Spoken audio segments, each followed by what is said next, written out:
Senate will come to order. The chaplain, Dr. Black, will lead the Senate in prayer.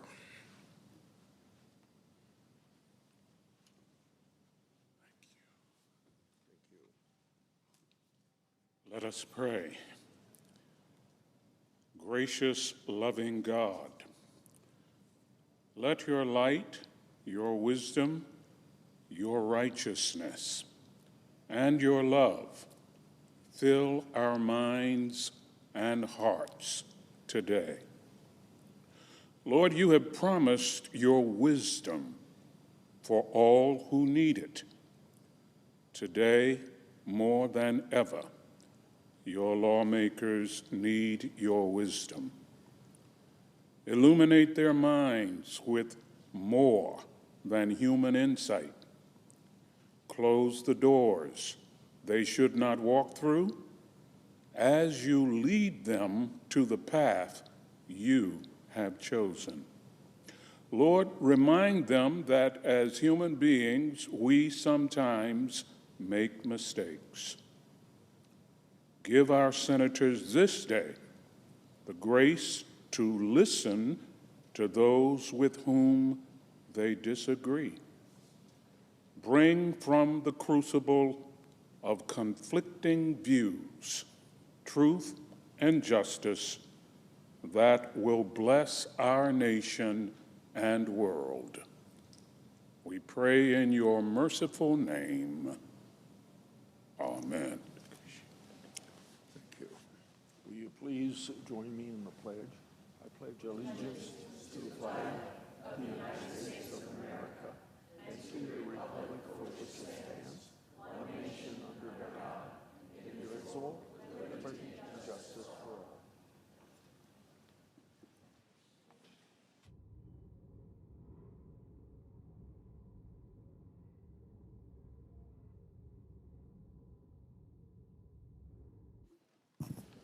Under the previous order, the leadership time is reserved.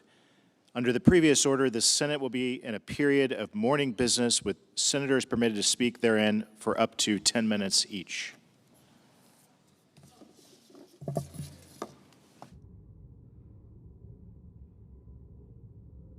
Senator from Iowa. I come to the Senate to bring up the issue of how the Congress, on a piece of legislation that I'm part of, or how President Trump can help the economy through helping small business. President Biden issued an executive order in February of 2022. That executive order required what's called the Project Labor Agreements, or PLAs, on federal projects over $35 million. Just that executive order requires project labor agreements. I opposed this executive order at that time, and I joined a letter with my colleagues telling President Biden what a bad idea that was. I believe the Trump executive order. Project labor agreements are a sort of backdoor way to give unionized contractors a leg up on federal contracts in competition to non-union contractors. Plus, this is too much red tape for a business to comply. Public project labor agreements effectively make it impossible for a contractor to compete with federal contracts if its workforce is outlawed by the Taft-Hartley Acts in right-to-work states that about 27 states have right-to-work laws. Well, most workforce in Iowa isn't unionized. This executive order seems to assume that every workforce should be unionized, and Iowa happens to be a right-to-work state. Now, it happens that I support the right of workers to organize, and I joined a union. From 1962 to 1971, I was a member of the International Association of Machinists. I'm proud of my membership in that union and the years I spent on the assembly line at Waterloo Register in Cedar Falls, Iowa. It happens that my job was putting screw holes in furnace registers. However, I also support the right of workers not to join a union. Iowa has many companies, and small and large it happens to be, including many family-run enterprises where they care deeply about their employees. So it's natural that these company employees don't feel a need to unionize. So the federal government should not tip the scales against these great but small companies and their workers. Federal contracts should be awarded through a fair and competitive bidding process that allows all qualified contractors to compete on a level playing field based on merit, based on experience, quality, and the safety of their workforce. Project labor agreements prevent many small businesses from competing for federal projects and may even lead to increased costs for taxpayers. That's why, now I told you I was going to talk about legislation that would do the same thing I'm asking President Biden to do. I'm a co-sponsor of a bill called the Fair and Open Competition Act, prohibiting federal agencies from mandating project labor agreements or using PLA preferences on federal construction contracts. I'm also joining Senator Britt and a number of my colleagues in urging President executive order mandating project labor agreements on federal projects. The Biden executive order should be at the top of the list of a deregulation administration, which this Trump administration is, and it proudly speaks so. I yield the floor, and I suggest the absence of quorum. We'll call the roll. Ms. Alsobrooks.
Mr. President.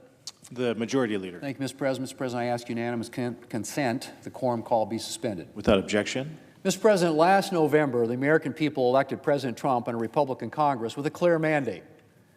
And since taking control in Washington this year, we've been working to deliver on our promise of a safer, stronger, and more prosperous America. Now we have the opportunity to pass a bill that advances all of these priorities and sets our country up for better days ahead. We've worked hard on this, and now it's time to deliver.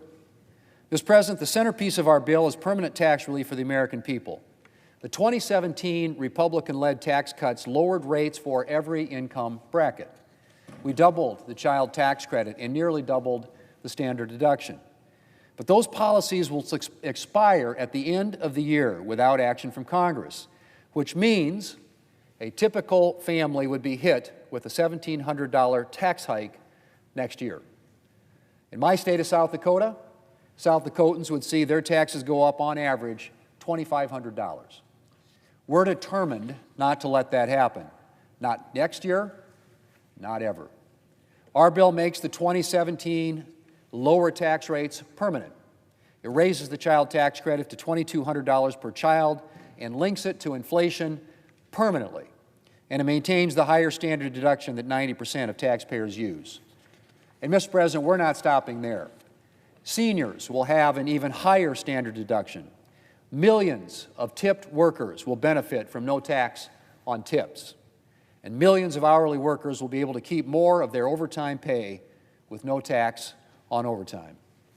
Mr. President, passing this bill means smaller tax bills and bigger paychecks for the American people permanently. It will also help get our economy firing on all cylinders again.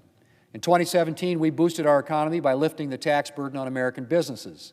We lowered tax rates for the owners of small and medium-sized businesses, farms, and ranches. We made it easier for them to recover the cost of investing in their businesses, which in turn freed up cash for them to invest in their operations and their workers. These and other major reforms helped kickstart our economy. And now we have the opportunity to make all of the pro-growth reforms from 2017 permanent and go even further. Our bill makes the small business deduction permanent. Full expensing for new equipment and domestic R&D will be permanent. Full expensing for new factories and factory improvements will generate growth and job creation, encourage more goods to be made in America. A higher death tax threshold that's linked to inflation will spare countless family farms, ranches, and small businesses from a potentially devastating tax and the cost of burdensome planning. And the next generation will be able to access new investment accounts when they reach adulthood to use for education, to start a business, to buy their first home, essentially, Mr. President, to get a running start on the American dream. All of this means more money in Americans' pockets, more opportunity, and greater prosperity. Mr. President, a bill to make America stronger and more prosperous would be incomplete if it didn't make America's farmers and ranchers stronger. Agricultural producers will, of course, benefit from permanent tax relief. But this bill also directly addresses the challenges producers have faced these past few years. It increases reference prices for every covered commodity. It enhances crop insurance coverage and affordability, including for farmers just starting out. And it supports risk management, disaster assistance, and conservation programs that producers depend upon. Mr. President, the last few years have been some of the toughest in recent memory for American agriculture. And I'm proud that this bill addresses these issues head on. And I can assure America's farmers and ranchers that their priorities will continue to be a priority here in Washington. Mr. President, this bill is also about a stronger America. And it makes a generational investment in our national security, all of our national security. And that starts with securing our borders. The Trump administration has already done incredible work stemming the flow of illegal immigrants and deporting criminals who had taken up residence in our country. But there's more work to be done, and law enforcement needs more resources to do it, and our bill provides those resources. Technology and manpower to stop illegal immigrants and illegal drugs at the border. Increased capacity to deport dangerous individuals from our country. And yes, finally finishing the wall. As I said, the administration has made great progress already. and I'm eager to get these resources into the hands of the men and women on the front lines to solidify those gains. Mr. President, we're also making a major investment in strengthening our military. Recent events have only reinforced the imperative of military readiness. But in a number of instances, we've let our military strength slip, and adversaries like China began to outpace us in key capabilities. Our bill will help reverse that trend. It invests in shipbuilding, supports a new Golden Dome for missile defense, revitalizes defense manufacturing capacity in America, and invests in the war-fighting technologies of tomorrow. With this bill, we can help ensure that our men and women in uniform have what they need to deter and defeat any threat. Mr. President, we're safeguarding our national security from every angle, which means addressing energy security.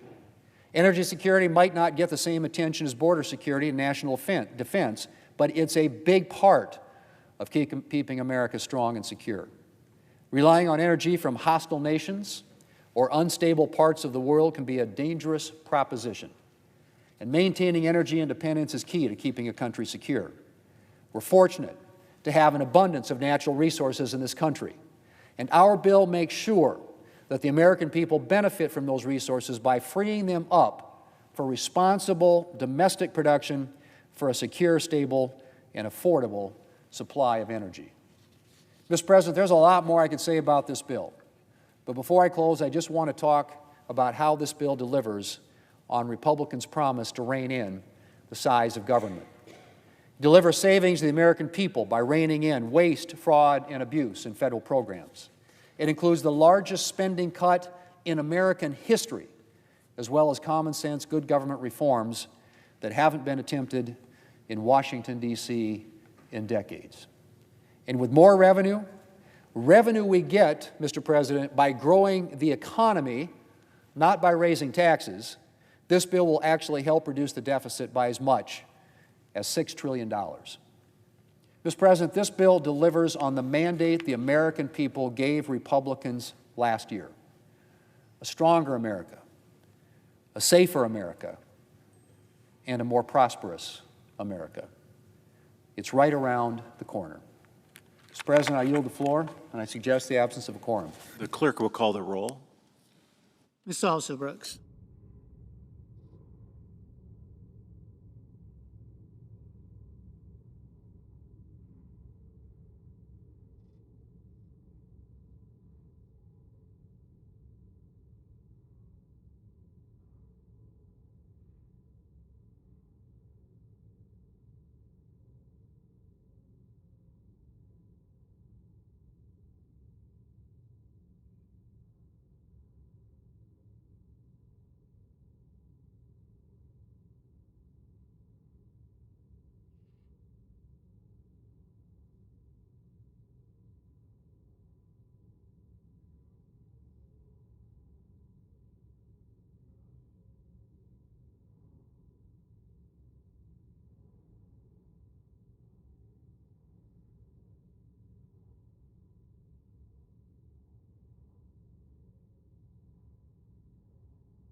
Democratic whip. Are we at a quorum call? We are. Ask consent the quorum call be suspended. Without objection. Mr. President, the late Jack Valenti, once Special Assistant to President LBJ, turned longtime President of the Motion Picture Association, once said, and I quote, "Every good speech contains 6 words. Let me tell you a story." I've taken Jack Valenti's advice to heart, and I've often told stories that might otherwise have been ignored. Stories of the most vulnerable members of our community, those who might not be able to obtain the services of a communication agency, white shoe law firms, and high-profile lobbyists. For decades, I've been honored to have one of the best storytellers on Capitol Hill helping me. For more than 20 years, Molly Rowley, my director of speechwriting, has helped shape so many of my spoken words. Monday, June 30th, will mark her final day on my staff. Molly's not from Illinois. Her family hails from Missouri, and she's always happy to remind us and her colleagues that her Kansas City Chiefs are regular playoff contenders and repeat Super Bowl champions. She began her career as a newspaper reporter, but she eventually found her way into public service, writing speeches for New Jersey Governor Jim Florio, the late Senator Harris Wofford of Pennsylvania, and Senator Tom Daschle of South Dakota. In 2005, 20 years ago, Molly came to my office after working for Senator Daschle when he was the Democratic leader of the Senate. Before leaving Senator Daschle's office, Molly had written a compelling floor speech that caught my attention. I went over to Senator Daschle and asked if he had a staffer who helped him write that speech, and he mentioned Molly. Fast forward to 2005, when I was brand new whip of the Democratic caucus, looking for staffers with leadership office experience. Molly was the perfect person to bring on board. Speech writing is part art, part science, but really not either one. It's translating complex policy issues into a compelling narrative. That's not always an easy thing to do. For Molly, her process starts with a simple question: how would this affect the average family in Illinois? She has a knack for turning arcane legislative texts into poetry, and she often did so with little time and even less background. If you were to strike up a conversation with Molly, it would not take long for you to notice her passion for language, creativity, and her deep pride in her Irish roots, like so many in my home state of Illinois. She was able to add some special Irish charm to many of my speech materials over the years, from immigration events to Chicago's notable St. Patrick's Day celebration. And Molly's source material knew no bounds. She would artfully weave into my remarks quotes from our founding fathers, landmark speeches of presidents like Illinois' very own Abraham Lincoln, civil rights icons like Dr. Martin Luther King Jr. and the late Congressman John Lewis, prose of the Irish literary giants James Joyce, William Butler Yeats, and even hit Broadway musicals like Lin-Manuel Miranda's Hamilton. And she excelled at uncovering obscure facts about a small town or community and using it as a centerpiece to tie a speech together. Whether ribbon cuttings for local health clinics, naturalization ceremonies, commencement addresses, or Senate floor speeches, Molly did so much more than prepare the remarks. She found the heart of the story. Molly's interest and commitment to social justice and civil rights has been evident not only in her work, but in the way she participated in life on Capitol Hill. A lot of history has been made in these hallways, and Molly has made herself a part of it, whether chronicling the lying in honor of Rosa Parks, State of Union speeches by President Obama, or being seated in the middle of the room for judiciary hearings on the nomination of Ketanji Brown Jackson to be Justice of the Supreme Court. I'm grateful to have had Molly as a member of my team for all these years and to help me tell these stories. And I'm confident she'll use her gift with words to raise awareness of current events, not just in her community and country, but globally. But first, she will take a well-deserved break and explore Europe with her mom before returning to spend time with her beloved four-legged roommate, Liam. I'll miss Molly's wisdom, skill, and rhetorical flourishes, and I would like to close my remarks with her own words about leaving Capitol Hill Molly wrote recently, "My favorite part of the Capitol has long been the soft dips in the stairs where the hard marble has been worn down by more than a century and a half of footsteps. Those indentations always remind me that we are part of a great continuum. We do our best while we're here to protect our beloved democracy, and then we move on, hoping and trusting that those who come after us will safeguard this priceless gift. Molly, on your watch, you kept this gift safe. I'm glad to be part of your career on Capitol Hill and the recipient of so much good work. I wish you the best."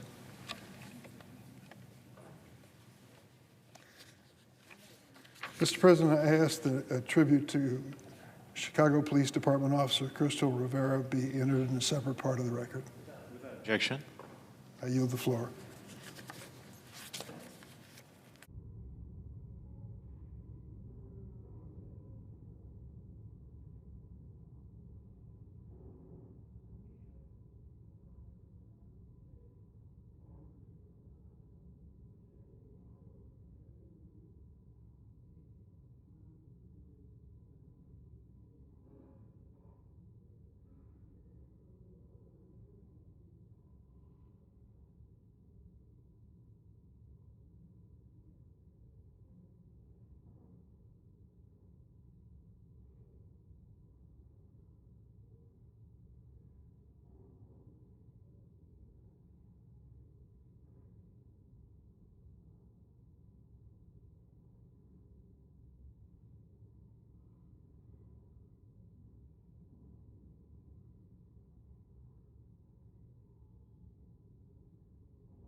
Mr. President, The majority whip? I thank you, Mr. President. I ask unanimous consent the quorum call be vitiated.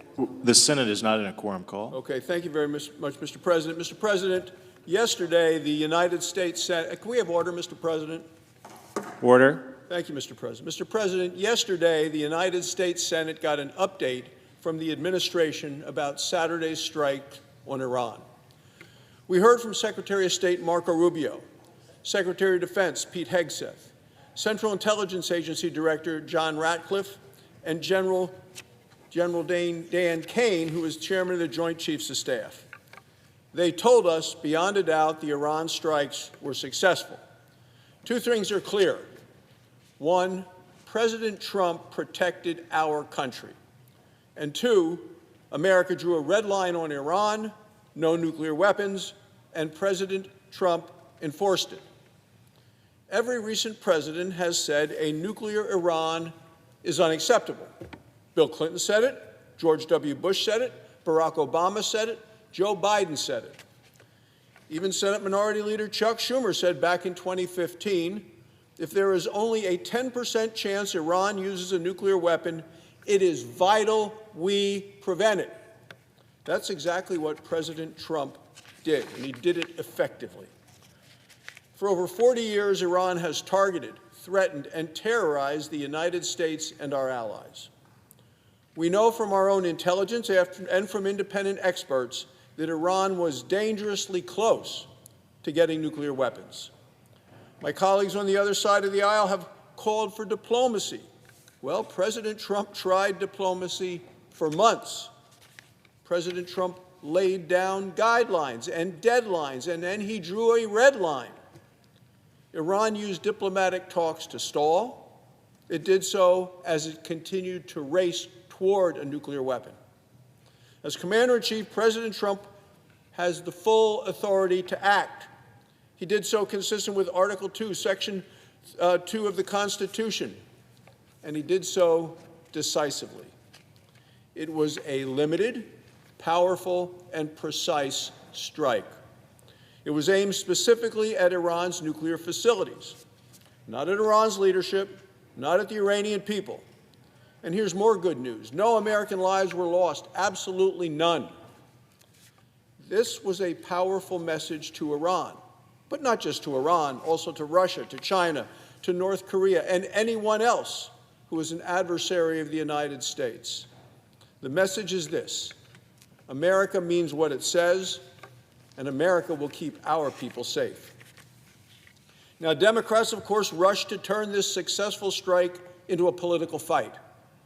Even today, they're forcing the Senate to vote this very afternoon on a resolution that says the president lacked the authority to do what he did.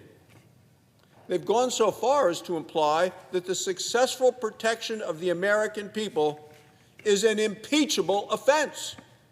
Democrats are calling for the president's impeachment because of his successful attack on the Iranian nuclear program. Mr. President, national security should be something that unites us.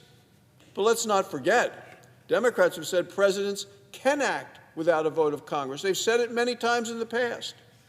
Recall when President Obama struck Libya in 2011. Speaker Nancy Pelosi said Congress wasn't needed because the strike was limited. Now that there is a Republican in the White House, what we're seeing is that Democrats are suddenly trying to rewrite the rules. National security moves fast. That's why our Constitution says give the commander-in-chief real authority. President Trump seized the moment. He did it responsibly, he did it decisively, and he did it constitutionally. America and our allies are safer today because of it. And the resolution from Senator Kaine that we're voting on today, I believe it's not needed, and I most certainly will oppose it. If passed, it would prevent the president from protecting us in the future. I urge all of my colleagues to reject it. Mr. President, on a related matter, the Iranian airstrike is about more than nuclear weapons. It's about also the threat of terrorism. Iranian terrorists have targeted Americans for decades.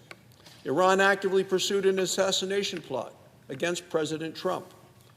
Other top officials in the United States have also been targets of Iranian terrorists. Recently, Iran threatened to activate its so-called sleeper cells right here inside the United States. Let that sink in. This is an urgent reminder that national security starts with border security.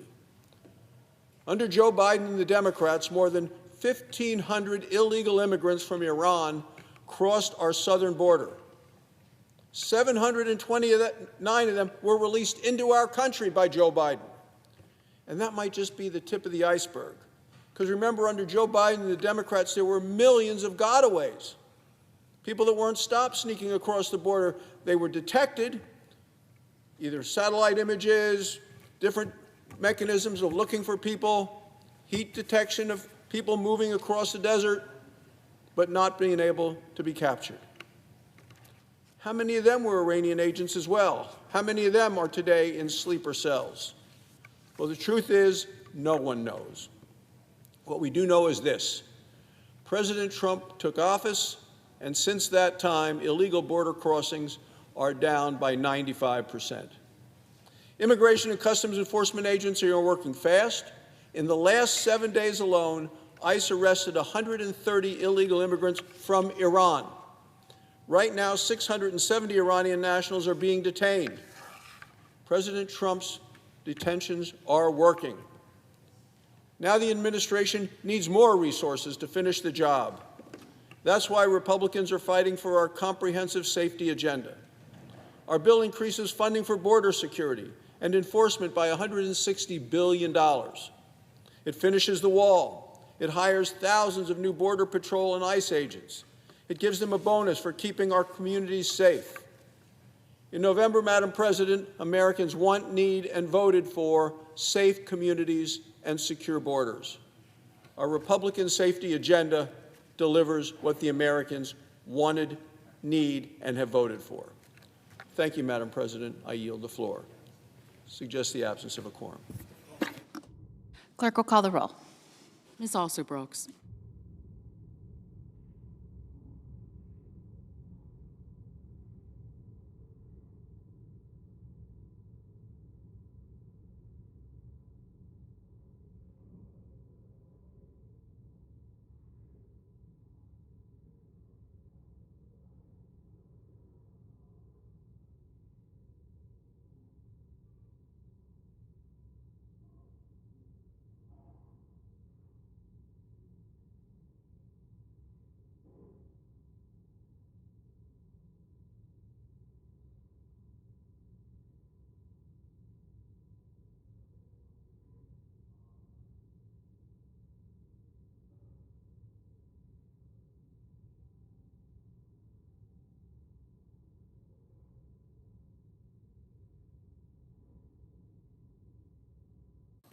Madam President.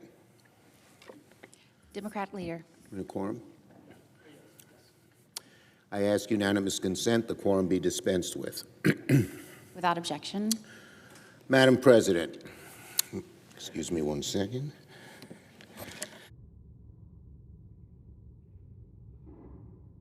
In a pretty rough week for Donald Trump's so-called beautiful bill. As everyone watching can tell, things haven't gone according to plan. The bill has been bucking. Wait, the delays have piled up.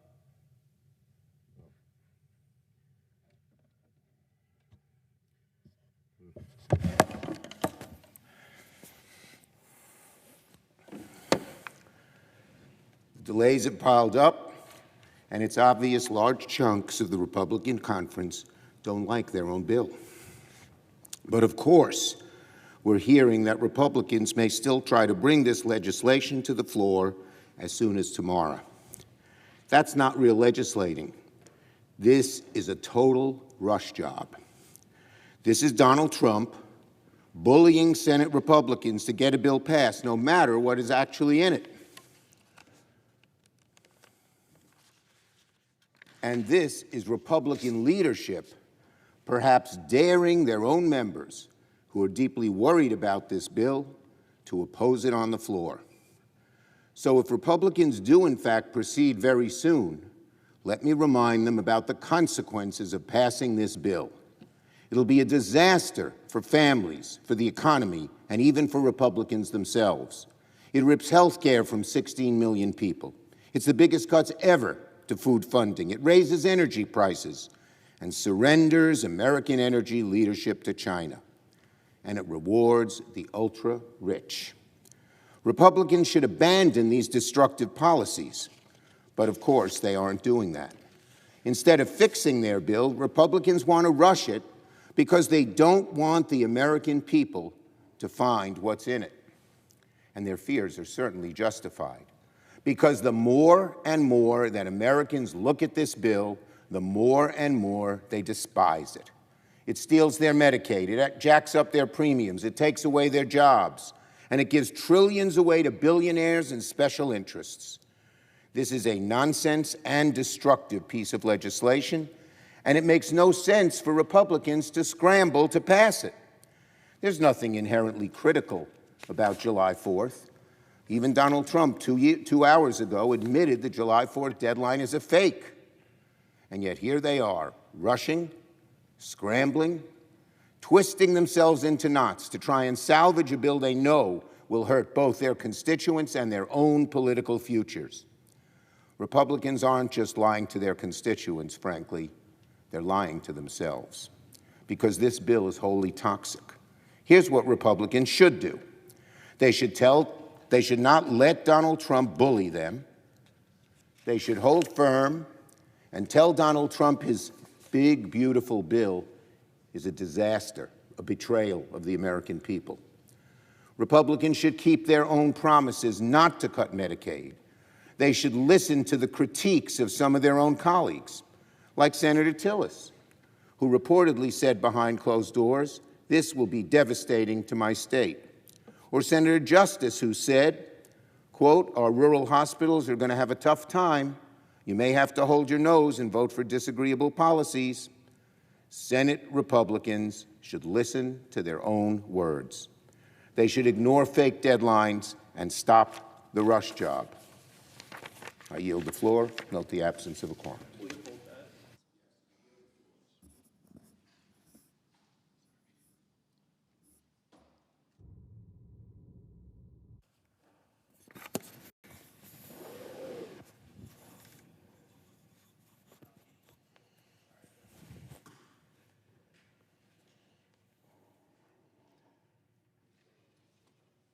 Madam President, Senator from North Carolina. confirming we are not in a quorum call. We are not. Madam President, I rise to recognize and commend the outstanding efforts of our law enforcement community in Western North Carolina for their role in the success of Operation Uptown Funk. Now, that's a pretty creative name, but it's a very serious issue. It was a year-long investigation into drug trafficking in Appalachia. This coordinated operation has involved law enforcement agencies from Buncombe counties, Henderson, Haywood, Transylvania counties in North Carolina, as well as Greenville and Spartanburg counties in South Carolina. And it's been supported by the Drug Enforcement Administration. This is nothing short of a strong testament to the commitment of our law enforcement officers to put the welfare of our communities first. Over the course of this investigation, authorities confiscated more than $175,000 of illicit funds, 20 firearms, and 30 pounds of illegal drugs, including substantial quantities of cocaine, methamphetamine, and fentanyl.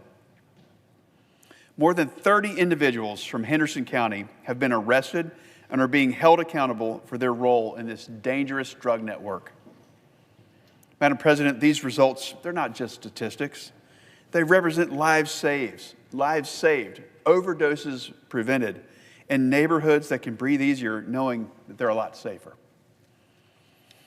In a region still working to recover from the devastation caused by Hurricane Helene, dismantling this traffic ring has brought a renewed sense of hope and security for Western North Carolinians. On behalf of the people of North Carolina, I extend my deepest gratitude and congratulations to Sheriff Lowell Griffin of Henderson County, Sheriff Quentin Miller of Buncombe County, and Sheriff Bill Wilkie of Haywood County, and Sheriff Chuck Owenby of Transylvania County.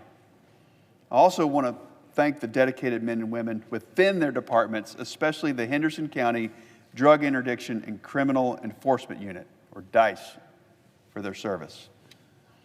Their courage has protected countless families and made it clear to the drug traffickers that they will find no refuge in the mountains of our beautiful Western North Carolina.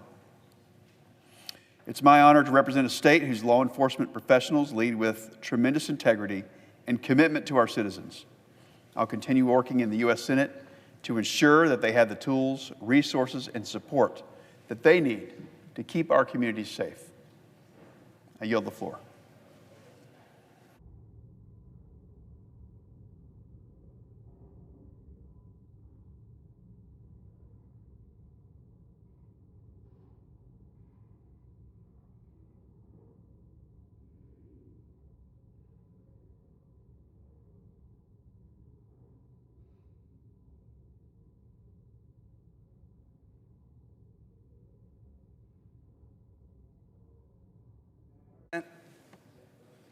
Senator from Virginia. Pursuant to Section 601B of the International Security Assistance and Arms Control Export Act, I move to discharge the Committee on Foreign Relations from further consideration of SJ Res 59 to direct the removal of United States Armed Forces from hostilities against the Islamic Republic of Iran that have not been authorized by Congress.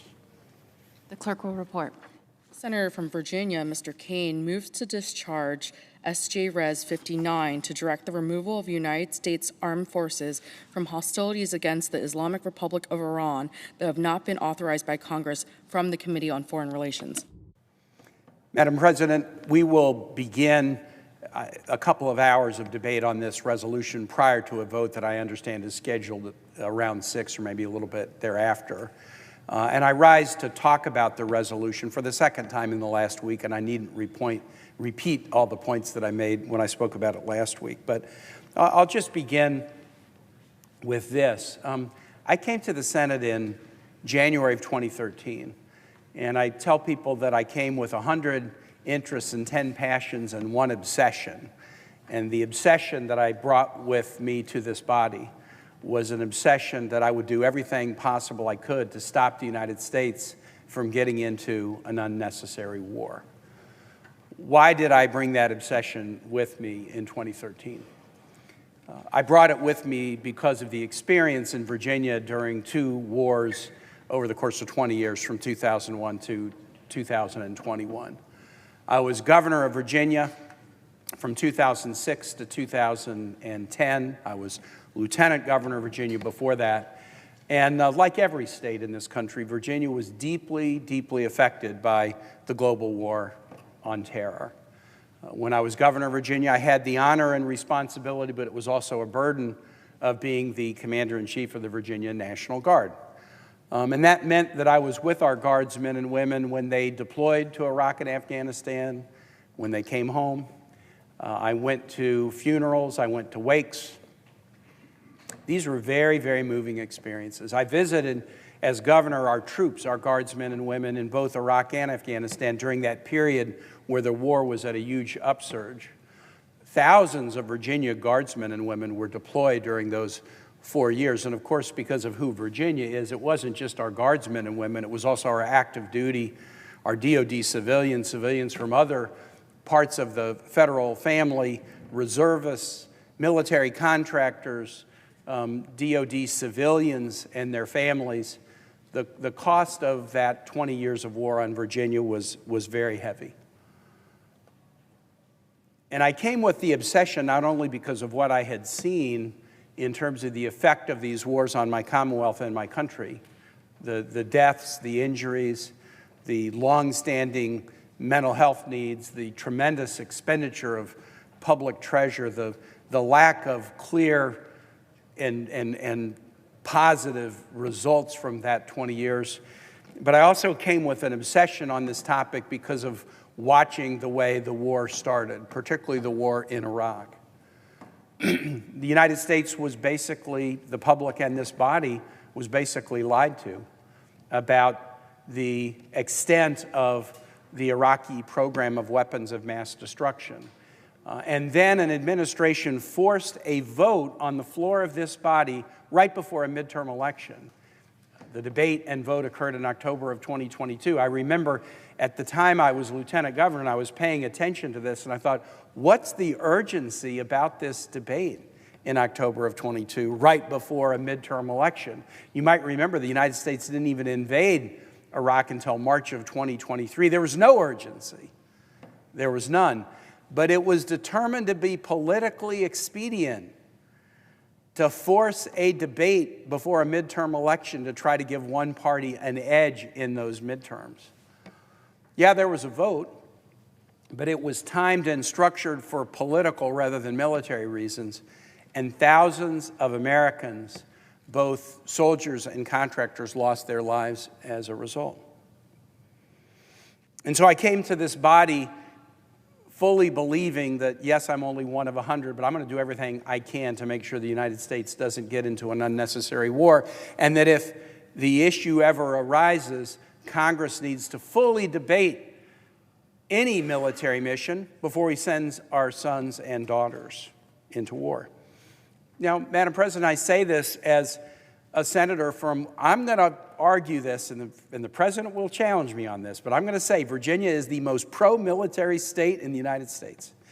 Our military bases, our veterans population, our reservists, our Guard, our military families, our DOD civilians. Our map is a map of American military history. Yorktown, Appomattox, the Wilderness, Fredericksburg, 9/11 attack on the Pentagon. Everything about Virginia is connected to our nation's military mission. I know the president would make the same claim about Florida's connection to our military, and this would be a virtuous competition as we would all talk about how pro-military our states are, but I believe this deeply about Virginia. My dad was an Army officer. One of my kids is a Marine officer. I mean, this is family. And I'm connected deeply as a member of the Armed Services Committee to all of our military community.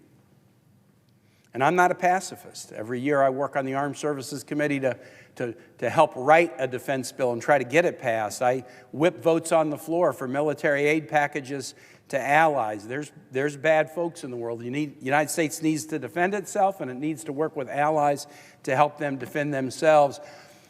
But our troops, our sons and daughters, deserve to have wise civilian leadership that only make the decision to send them into war on the basis of careful consideration and a debate before the entire public. The other night when I spoke on the floor, I pointed out the history of the way the framers of our Constitution grappled with this question in 1787. And to just make it simple, they decided, contrary to the history of the world and the way virtually every other country did it, they decided that war was too big a decision for one person. I mean, they were making this decision at the time that George Washington was president. He was very respected and admired. He was a wartime general, deeply respected. But as much as they respected leaders like George Washington, they said, war's too big a decision. It's too big a decision for one person. And so they wrote a constitution that said the United States should not be at war without a vote of Congress.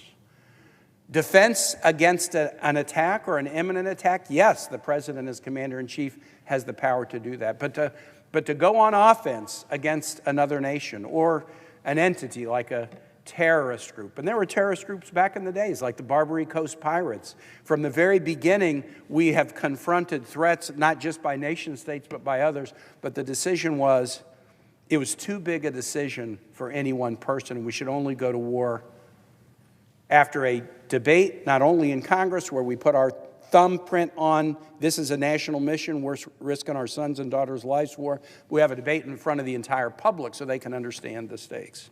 War is too big for any one person. I think the events of this week have demonstrated that war is too big to be consigned to the decisions of any one person. Our current commander-in-chief, on his social media account a day or two after the attack in Iran, put up a music video with lyrics that were matched to a Beach Boys song, Barbara Ann, but the music video contained these lyrics: bomb, bomb, Iran, bomb, bomb, bomb, bomb, bomb, Iran, went to a mosque, gonna throw some rocks, time to turn Iran into a parking lot. We shouldn't premise a decision to send our sons and daughters into war on the judgment of a single person. The president patted himself on the back and he compared the attack to Hiroshima and Nagasaki. That was a most unusual comparison. I haven't put all the lyrics of the song up on my chart. One of the other lyrics was about sending the Ayatollah home in a box. I mean, is this some kind of a joke? Is this the way we treat war now? Like we run a victory lap and we overstate it and we turn it into a funny music video, or we use a Hiroshima and Nagasaki comparison as if that's like a good thing? War is too big to leave the decision to send our sons and daughters and risk their lives on the say-so of one person. We had some turmoil this week in the Senate. We were going to have a briefing on Tuesday that they had to, from the national security officials of the administration, they had to postpone it till Thursday because they were fighting with themselves and they were fighting with reporters about intelligence that had come out that the president wasn't happy about. In the immediate aftermath of the attack, he said that the Iranian nuclear program had been completely obliterated. All sources, Iranian sources, Israeli sources, the IAEA, the United States, have said severe damage. But because the president sort of went overboard with the Hiroshima and Nagasaki claims and completely obliterated, reporters started to dig into it. And then the president got mad, and then his Secretary of Defense started to name-call reporters who were asking basic questions. War is too big an issue to leave to the moods and the whims and the daily vibes of any one person. And that's why the founder said, unless it's an imminent defense, and in this case it wasn't, the Israeli foreign minister had said before the U.S. attack that their attacks had already set the Iranian program back at least 2 or 3 years. That's a direct quote from the Israelis who follow this very closely. If the program had been set back at least 2 or 3 years, what was the urgency that suggested we needed to take this action without a debate in Congress? And, Madam President, it was not only done without congressional authorization, it was also done without congressional consultation, and it was done without congressional notification of Democratic leaders. Republican leaders were given a briefing, but for the first time during my time here, no Democrat in a leadership position on the key committees was given an advance notice of this. Is war now to be a partisan thing, where the White House just notifies those of the same party? I've tried to be consistent about this, Madam President. When I came to the Senate in 2013 with this passion that I'm going to do anything I can to stop an unnecessary war, within a few months after arriving here, President Obama, who is a personal friend, was contemplating military action in Syria. And I looked my friend in the eye and I said, you do not have congressional authority to do that. You need to bring this to Congress. Hey, I thought you were my supporter. Thought you were my friend and you would support this. I do support you, and I think you have good judgment, and I think you're likely to make a careful decision, but war is too big an issue to leave in the hands of even a completely careful and deliberative individual. The framers didn't want to leave war in the hands of George Washington, for God's sake. They thought Congress should be involved in it. And I said to President Obama, you need to bring this to Congress. And guess what? A lot of members of this body said the same thing. 7 members in the Senate right now were in the House in 2013. And I have a letter that many of them wrote. 6 members who are currently Republican members of the Senate signed this. August 28, 2013, dear Mr. President, we strongly urge you to consult and receive authorization from Congress before ordering the use of U.S. military force in Syria. Your responsibility to do so is prescribed in the Constitution and the War Powers Resolution of 1973. We were in a recess then, it was August. But they said, if you deem that military action is necessary, Congress can reconvene at your request. We stand ready to come back into session, consider the facts before us, and share the burden of decisions regarding U.S. involvement in the quickly escalating Syrian conflict. 6 Republican members of this body signed that letter in 2013, but based on their public statements, they seem to have a different standard for President Trump than they did for President Obama, a different standard for war against Iran than they did for war against Syria. There's one member who signed this letter who is consistent. Congressman Peter Welch is now in the Senate. He signed this letter to a president of his own party saying, you can't do this without a vote of Congress. Come to Congress. And he is taking the same position on the floor today consistently that he did then. Madam President, I'm going to conclude and just say this. I know everybody in this body is praying that the ceasefire that is in place now for a couple of days works and that it holds. I know everybody is praying that when the administration now says they're interested in a diplomatic resolution to this program, that they will have learned that they shouldn't tear up diplomatic deals as they did in 2018, but instead should prefer diplomacy and step back from war against Iran. I pray that that holds and that we won't need to be back here doing this again, but I do note that the president, even today, said he would certainly bomb Iran again. I'm hoping, I'm realistic, but I'm hoping that members of this body will stand up for the Constitution, will stand up for the proposition that war is too big to be decided by one person, will stand up for the principles that they articulated pretty clearly when it came to President Obama thinking about taking war into Syria. At that moment, when we urged President Obama to do that, he didn't use military force. He did bring it to Congress. We had a debate in the Foreign Relations Committee. We passed an authorization, and in that debate, Syria stepped forward and said they would give up their chemical weapons program. Diplomacy achieved a result. Just as diplomacy achieved a more effective control of the Iranian nuclear program, even than the bombs that we dropped last Saturday until it was torn up. I pray the ceasefire continues, but I fear we're going to be back here on this floor.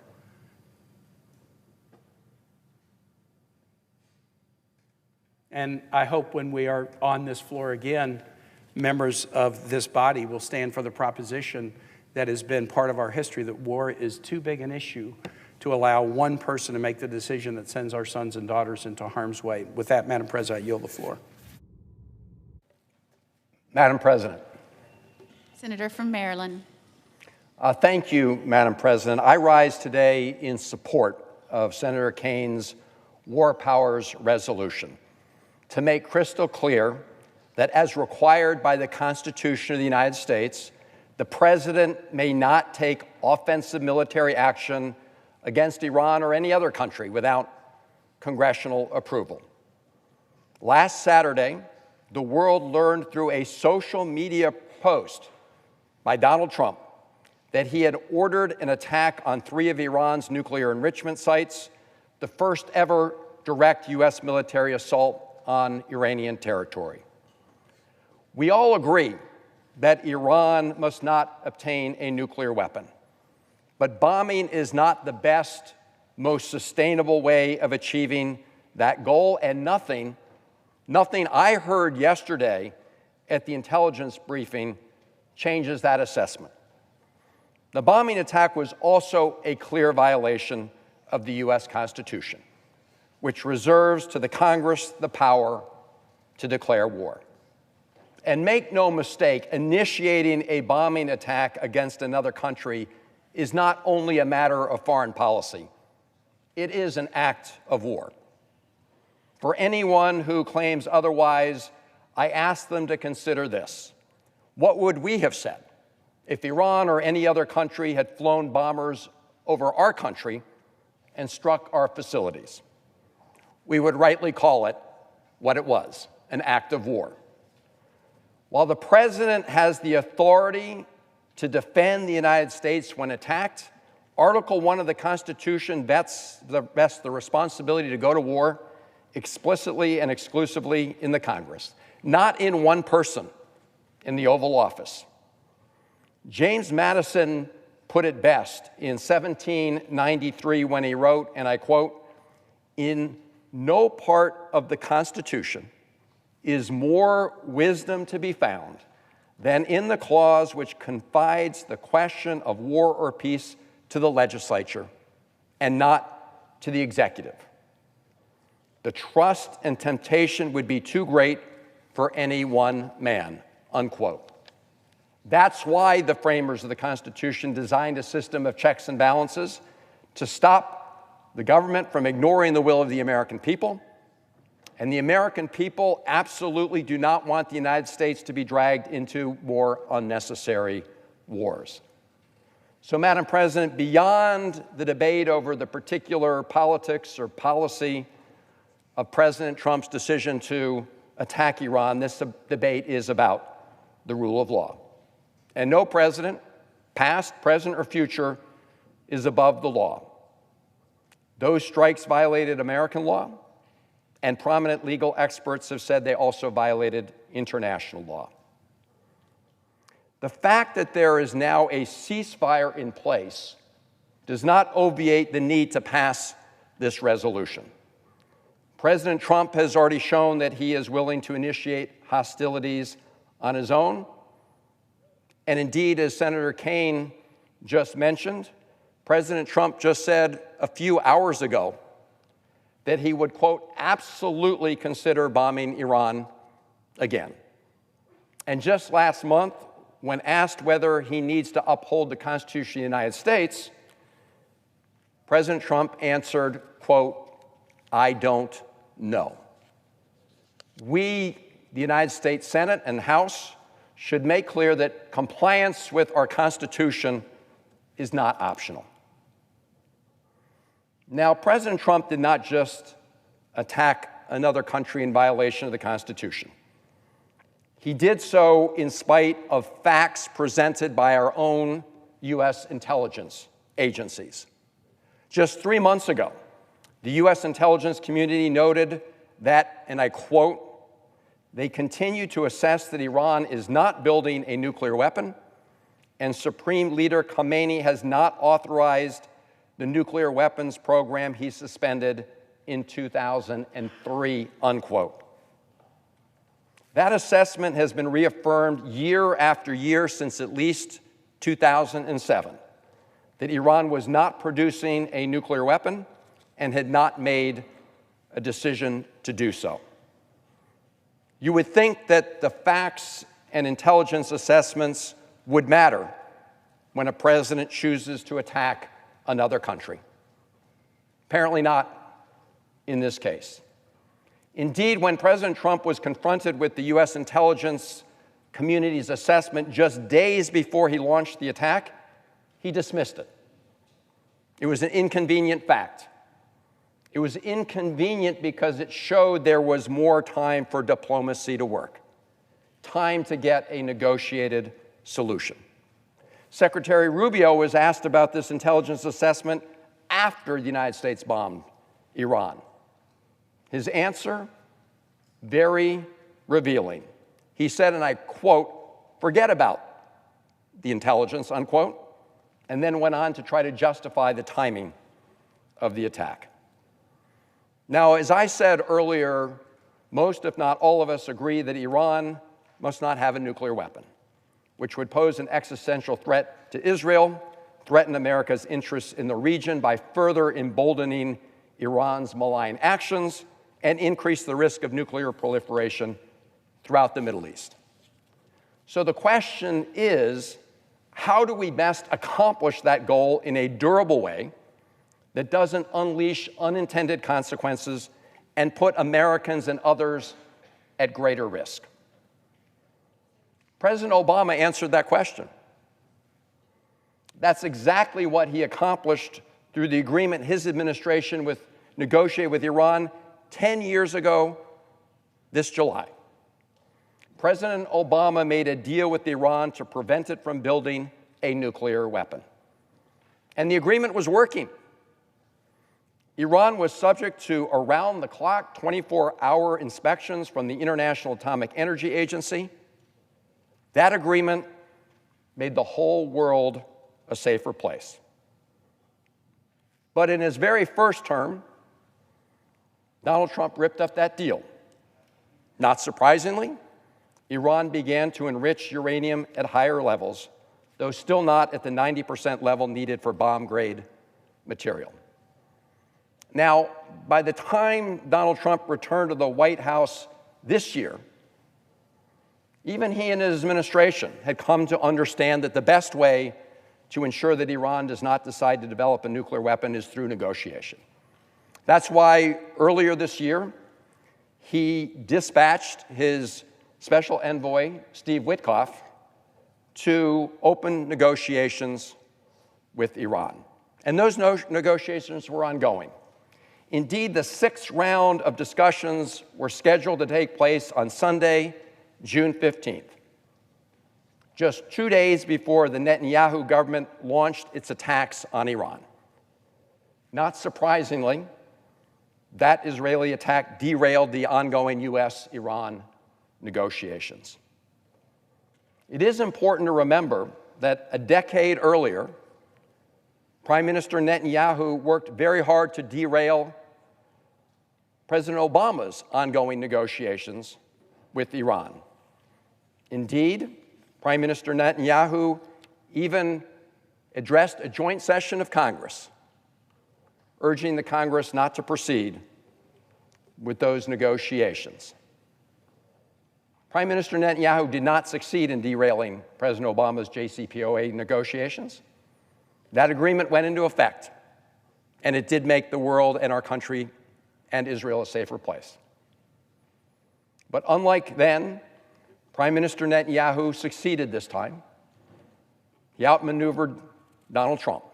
That story is well documented in a June 17th New York Times piece entitled, and I quote, "How Trump Shifted on Iran Under Pressure from Israel," unquote, and a June 23 Washington Post story entitled, and I quote, "Netanyahu decided on Iran war last year and then sought to recruit Trump," unquote. Simply put, Prime Minister Netanyahu accomplished that goal. President Trump joined his war of choice against Iran. And in doing so, President Trump put our men and women in uniform in the region in grave danger and unnecessary risk. Following the attack, Iran fired 14 missiles at a major U.S. airbase in Qatar. Fortunately, Iran gave the United States and Qatar advance warning, and there were no casualties.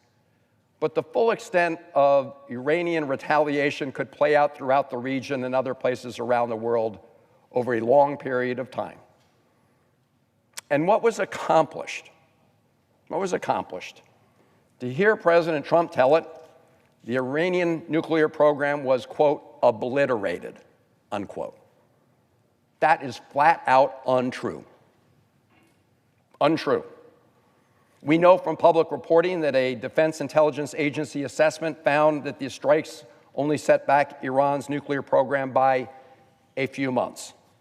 Whether it's a few months or somewhat longer, the point is this: the strikes did not obliterate Iran's nuclear program. Before the attacks, U.S. intelligence assessed that Iran was not building a nuclear weapon, and in the aftermath of the attacks, Iran may well change its mind and move forward. So President Trump disregarded politically inconvenient U.S. intelligence assessment when he launched the attacks, and he's now making up his own politically convenient narrative about the results.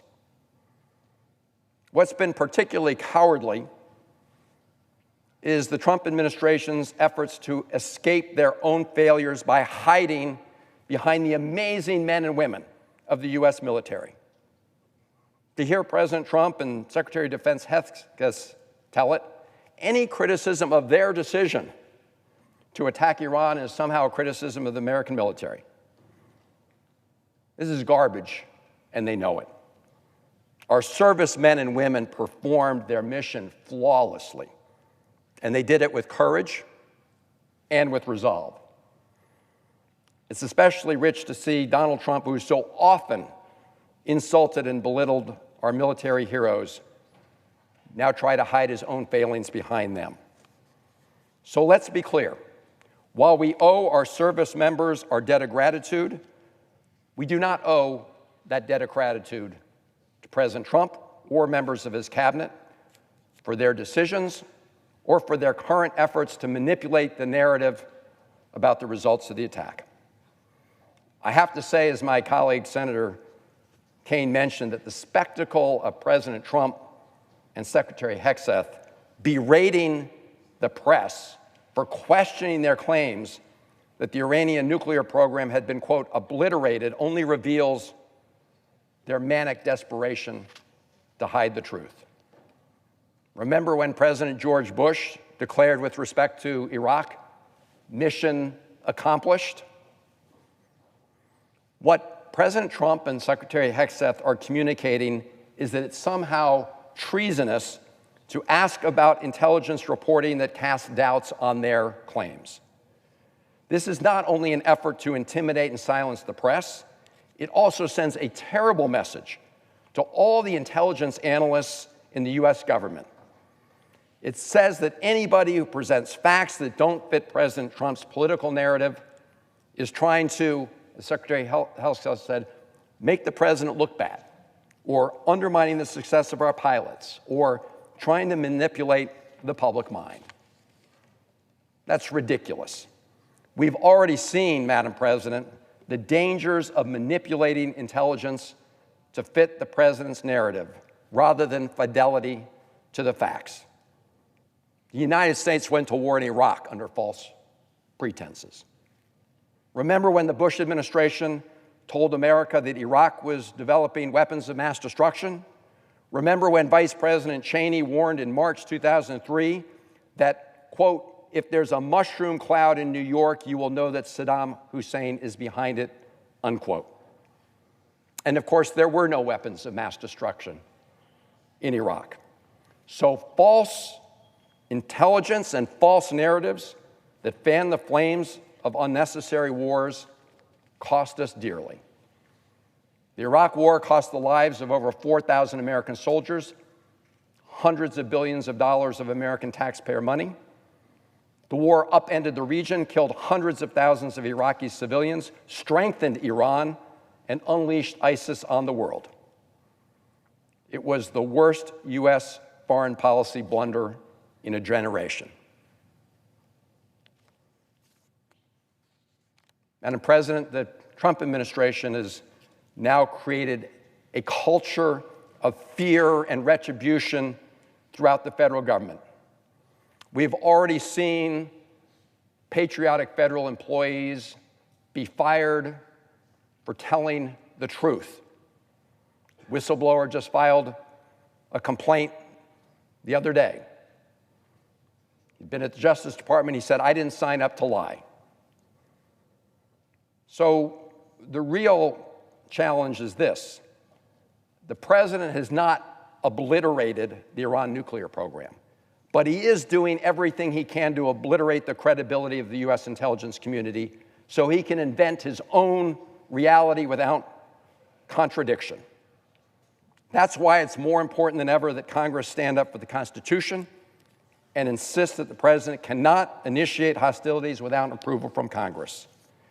That's what this resolution asks. It asks, do you support the Constitution and the role it gives the Congress to declare war? Do you believe that the people's representatives should have a voice in whether American lives, and specifically the lives of our nation's armed forces, are put at grave risk? We owe it to our troops, we owe it to the American people to ensure that no president, not this president or any other, can unilaterally commit our nation to go to war. The Constitution does entrust that responsibility to us. Let's not abdicate it. Colleagues, I urge you to vote yes on the Kaine War Powers resolution, and I yield the floor.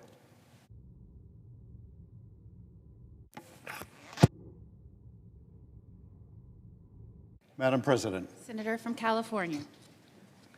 I rise today in support of Senator Kaine's resolution for the simple and compelling reason that it upholds our constitutional duty. Regardless of what people may think of the military's execution of its mission last weekend, and our service members performed with courage, with professionalism, with extraordinary precision, or their views of its effectiveness, and I hope and pray the mission was effective.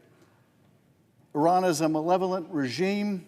It is the paramount sponsor of terrorism in the world, and it must never be allowed to obtain the bomb. Regardless of whether you support the president's decision to engage in preemptive strikes in the first place, regardless of whether or not you support the president generally or you do not, the Constitution charges the Congress, not the president, with the power to declare war. Now, there may be a fog of war and a murky uncertainty concerning the battle damage assessment, but there is no ambiguity here when it comes to the Constitution. Article 1, Section 8 provides the Congress shall have the power to declare war, not the president, or the president if it's not convenient to the Congress, but the Congress. And this body, for far too long, has been allergic to the responsibility it has to govern the use of military force. Not since the very early part of this century has Congress approved any authorization for the use of military force. Nevertheless, a great deal of military force has been, in fact, used by the United States since then in far-flung places in the world. In fact, post-World War II, the war power has been utilized by an increasingly strong executive and an increasingly deferential and fearful legislature. Now, during the last several weeks, it has been apparent to anyone watching that the conflict in the Middle East had the potential to draw in the United States of America. When missiles began striking Tehran and Tel Aviv, when the President of the United States, with signature bombast, began to telegraph the possibility that we would enter the fray, when countless American families were forced to consider whether their children would be the next to bear the burden and carry the sacrifices of another potentially endless war in the Middle East. And so, with those families and our service members in mind, Senator Kaine introduced this resolution to ensure that the President did not risk committing the United States to yet another open-ended conflict in the region without a debate in Congress and a decision by Congress as to whether the country should go down that dangerous road. Now, at that time, many senators, myself included, pushed for an intelligence briefing from the administration. We had significant questions we needed answered.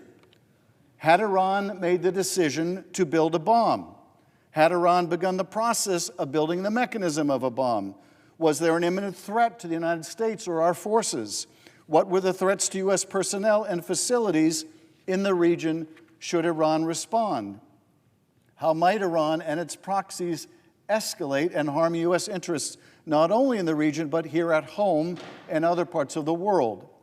How much damage could U.S. military action do to the Iranian nuclear and missile programs, and for how long would it set them back? And most important, what was the risk that such a bombing campaign could escalate into all-out war? Days passed, no briefings. Even after last Saturday's strikes, still no briefing. Not until yesterday did the administration come to Congress to answer the most basic of questions. And only after suggesting, it was reported, that they would potentially choke off further information to the Congress. The Constitution demands otherwise. The founders split the government's wartime powers just as they divided responsibilities for so many other things. It is Congress which declares war, which raises an army and a navy, and pays for the financial costs of defense and war. And keep in mind, the need for congressional approval of war-making was not hypothetical to the founders. The United States had just fought a war against a king, and the founders did not want to put the power to start another war in the hands of any single person. The framers put their thinking on parchment. And in a letter to Thomas Jefferson in the summer of 1789, James Madison reflected on how they had approached this question of war power, which was the subject of much debate in Philadelphia at the Constitutional Convention. He said, "We have already given in one example an effectual check on the dog of war by transferring the power of letting him loose from the executive to the legislative body, from those who are to spend to those who are to pay, from those who are to spend to those who are to pay." That is, because a decision as consequential as entering into war requires informed debate and buy-in from the people's representative and the public, from us here in the Senate and from our colleagues in the House. Because we need to weigh the benefits and the risks for our constituents and for the country as a whole. Because a decision like this one should be insulated from partisan politics and not made with haste or with blinders on. There are perhaps senators in this body who will say this debate is no longer needed. The mission is over. Iran has backed down. A lasting ceasefire is in place. The threat has passed. And I would say to them, I don't know that to be true, and neither do you. And on behalf of all those who could and would pay, we should not allow this great and solemn power to make war to be usurped any longer. The only way for us to know whether the United States might be drawn into a broader conflict is if we exercise our authority to prevent it, or to determine that the Congress wants to affirmatively provide a president with the authorization to use force. So I'm a yes on this resolution. And if the Senate votes to bring this resolution before the body, which I hope it will see the wisdom of doing, I will move an amendment that I have filed with Senators Kim and Kaine that I would hope would receive all of our support. Our amendment makes clear what is implicit in Senator Kaine's resolution already, and that is that terminating the use of U.S. armed forces against Iran does not affect the ability of the United States to defend itself, to share intelligence with Israel or our other partner nations, or to assist them in taking defensive measures to protect themselves from an attack by Iran or its proxies. Our intent in this amendment is to make it crystal clear that calling up and passing this resolution would in no way restrict the United States' ability to defend itself or our partners. And with that question settled, we should be able to turn to the real need for this debate. Should this Congress continue to abdicate our constitutional duty to an administration that at every turn has deemed us irrelevant? An administration that for too long deferred its obligation to brief Congress and has reportedly threatened to take steps to choke off the amount of information we have and need to assess the impact and the consequences of unilateral military action. An administration that openly disdains and threatens a free press, ignoring the fact that our fourth estate exists to ask questions for the people, even if those questions are uncomfortable, especially when those questions are uncomfortable, and shine a light on the places where tyranny and despotism can grow and foster and fester. Because here's the bottom line. Article 1, Section 8 says, the Congress shall have the power to declare war. And every American should know that Congress is not giving up on its most basic constitutional right to debate and determine whether U.S. forces undertake further operations, offensive operations, against the Iranian regime or any other. This resolution, with my amendment, would give senators confidence that a vote on that question will in no way put American troops or our allies at increased risk, and the underlying resolution would give the American people the confidence of knowing that they will not be dragged into another war without their consent. There must be a check on the dogs of war.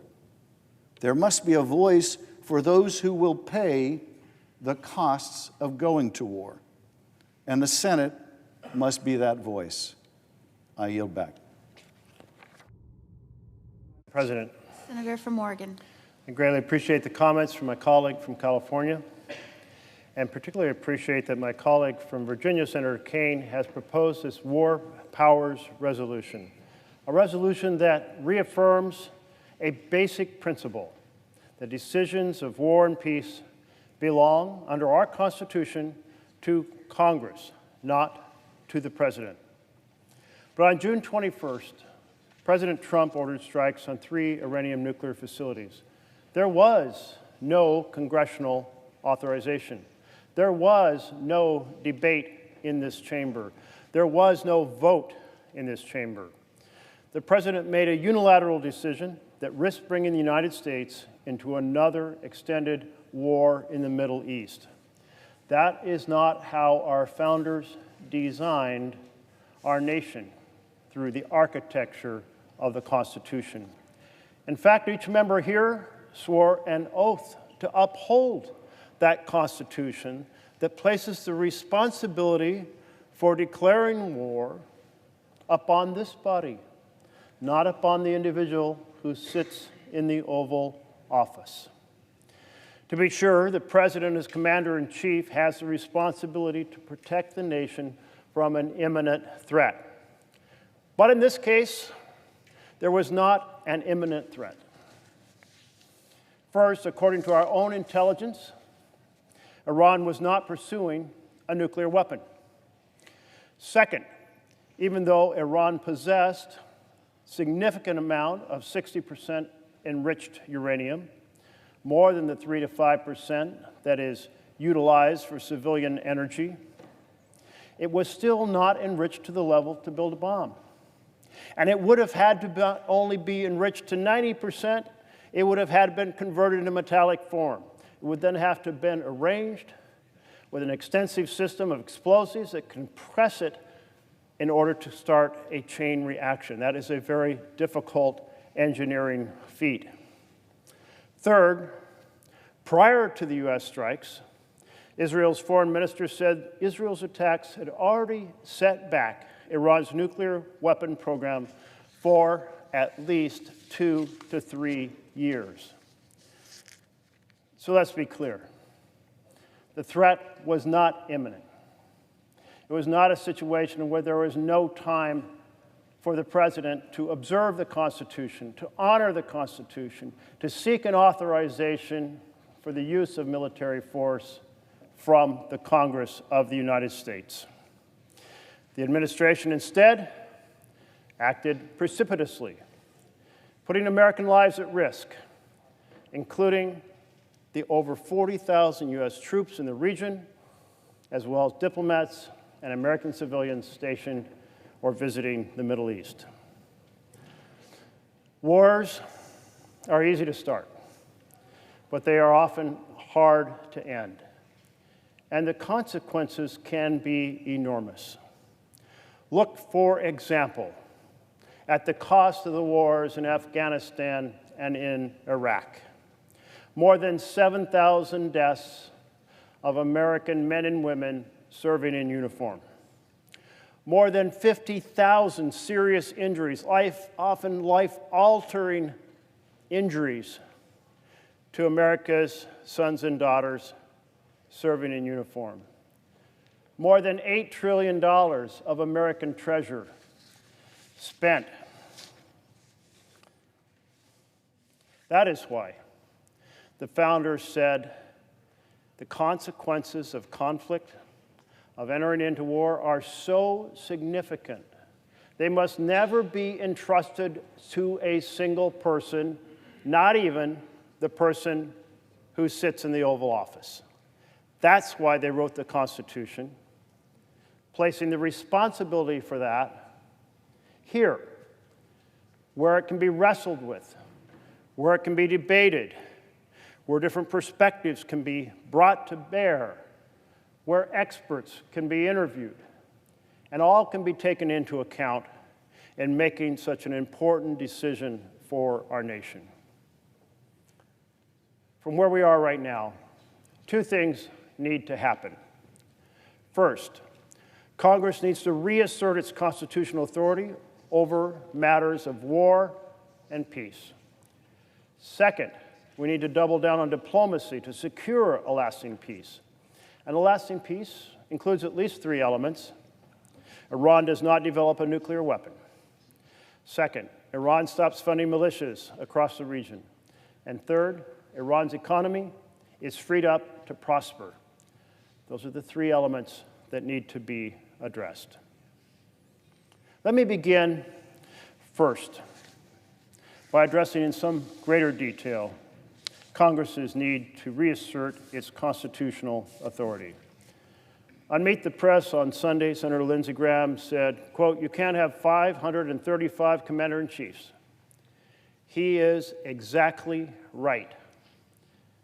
And that is why the founders designed the Constitution with a separation of powers.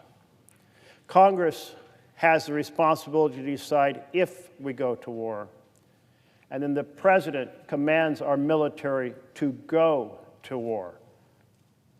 Article 1 gives Congress the power to declare war, and Article 2 gives the president the power to be the commander-in-chief to execute the war. Senator Kane's War Powers Resolution says that hostilities with Iran must be explicitly authorized by Congress.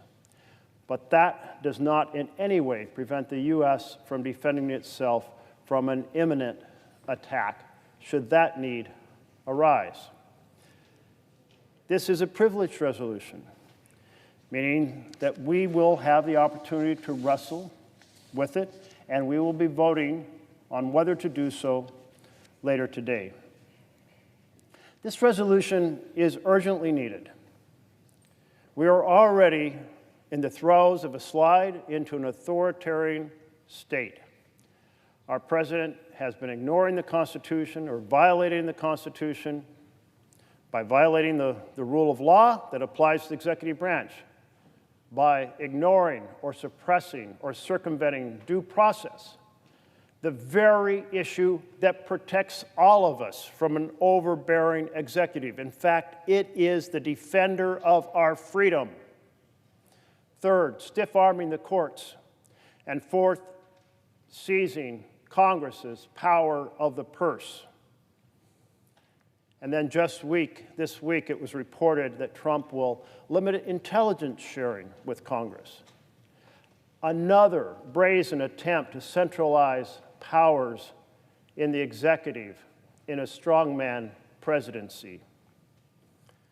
With this resolution, Senator Kane's resolution, Congress can reassert its constitutional authority as a co-equal branch of government, can stop this president from seizing even more dangerously unaccountable power. In addition to Congress taking this act, there is an urgent need for diplomacy in order to secure a lasting peace in the Middle East. That lasting peace includes the three elements that I mentioned: that Iran does not have a path to developing a nuclear weapon, that it stops funding militias across the region, and that Iran's economy is freed up to prosper. They can re-enter international commerce. It's already clear that diplomacy is not just essential, but that it is effective. In 2015, the United States helped negotiate the Joint Comprehensive Plan of Action, better known as the Iran nuclear deal, which blocked all paths for Iran to acquire a nuclear weapon. It blocked the plutonium path. It blocked the uranium path. It blocked the covert path. That deal was so important for global security that it involved the United States, Russia, China, the United Kingdom, and France, all working together to create that framework in partnership with Iran. And Iran accepted massive inspections and oversight from the International Atomic Energy Agency to make sure that you not only had an act of trust, but lots of acts of verification. The deal worked. Iran was not developing a nuclear weapon. Instead, they dismantled their plutonium-based Arak heavy water reactor. They agreed not to enrich uranium beyond 3.67%, and they didn't do so. They shipped all of their more highly enriched uranium out of the country, some 25,000 pounds, to be stored abroad. But 3 years later, President Trump tore up that agreement. He did so over the objections of his own national security officials, over the objection of his Secretary of Defense, General Jim Mattis, over the objection of his Secretary of State, Rex Tillerson, over the objection of his National Security Advisor, General McMaster, and over the objection of his Chief of Staff, General John Kelly.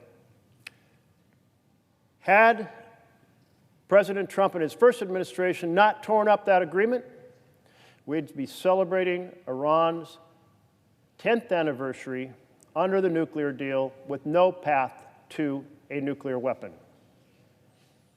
By ripping up the Iran nuclear deal, Trump opened the pathway for Iran to enrich beyond 3.67%.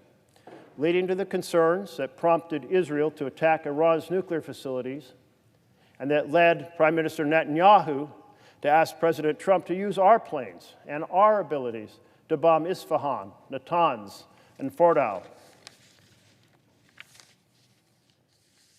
To create an enduring agreement now that stops Iran from having a path to nuclear weapon, restrictions like those that were in the Iran nuclear deal back in 2015 have to be recreated. And in fact, we've learned over the last few days how diplomats from President Trump's team have been working on this. We're in conversations with Iran before Israel's attack to create such an arrangement. And in fact, continued some of those conversations even as bombs were dropping. We have to succeed to put in place a permanent, detailed, enforceable plan for peace, which Iran agrees to, that stops funding for militias outside Iran and blocks all those paths to a nuclear weapon. Colleagues, we wouldn't be here today discussing this if President Trump hadn't torn up the first agreement that was working against the advice of his entire foreign affairs and security staff. That's what happens when you scoff at diplomacy, diplomacy that works, agreements that work, and unleash events in the world that lead to circumstances that realize themselves this year in 2025. The decision to strike Iran without authorization from Congress was wrong because there wasn't the imminent threat, and thus there was time to go through the process of seeking authorization for the use of military force necessitated by our Constitution. Wars are easy to start, but they are hard to end. And that's why the founders wanted us to debate them before the American people. We must reassert Congress's congressional authority. We must double down on diplomacy to secure long-term peace. We cannot allow our service members in uniform to be sent to war if we are not even willing to debate and vote on that war. I urge my colleagues to support this resolution. Thank you, Madam President.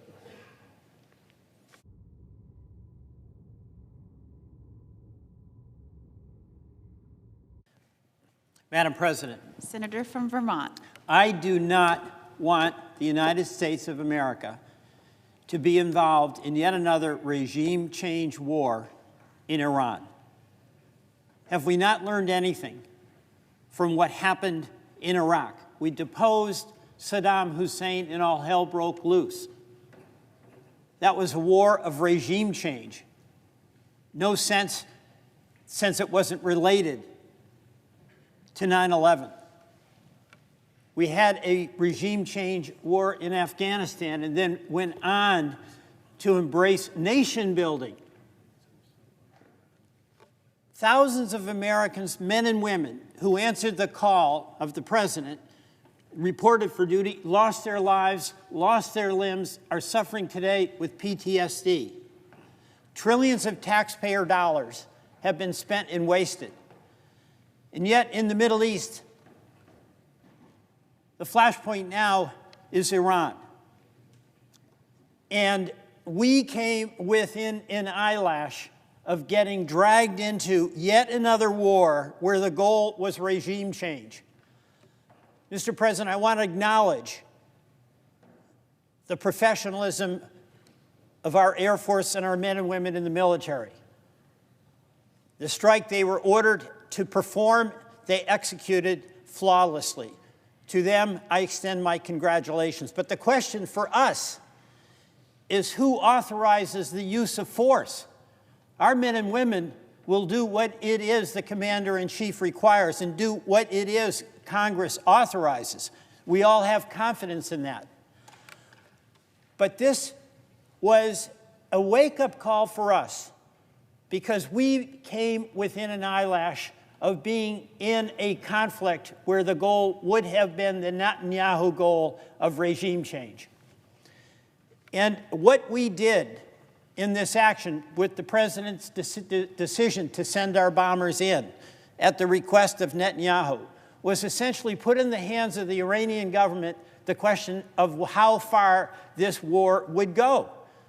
Would they turn the other cheek, which is essentially what they did, or would they retaliate in a way, as President Trump said, that he would rain hellfire on them and have us in a war? The point here of the Kane resolution is that if this country is going to make that decision, it must be Congress that authorizes that decision. It must be Congress that has the debate about what are the national security concerns, what are the costs, and what are the benefits.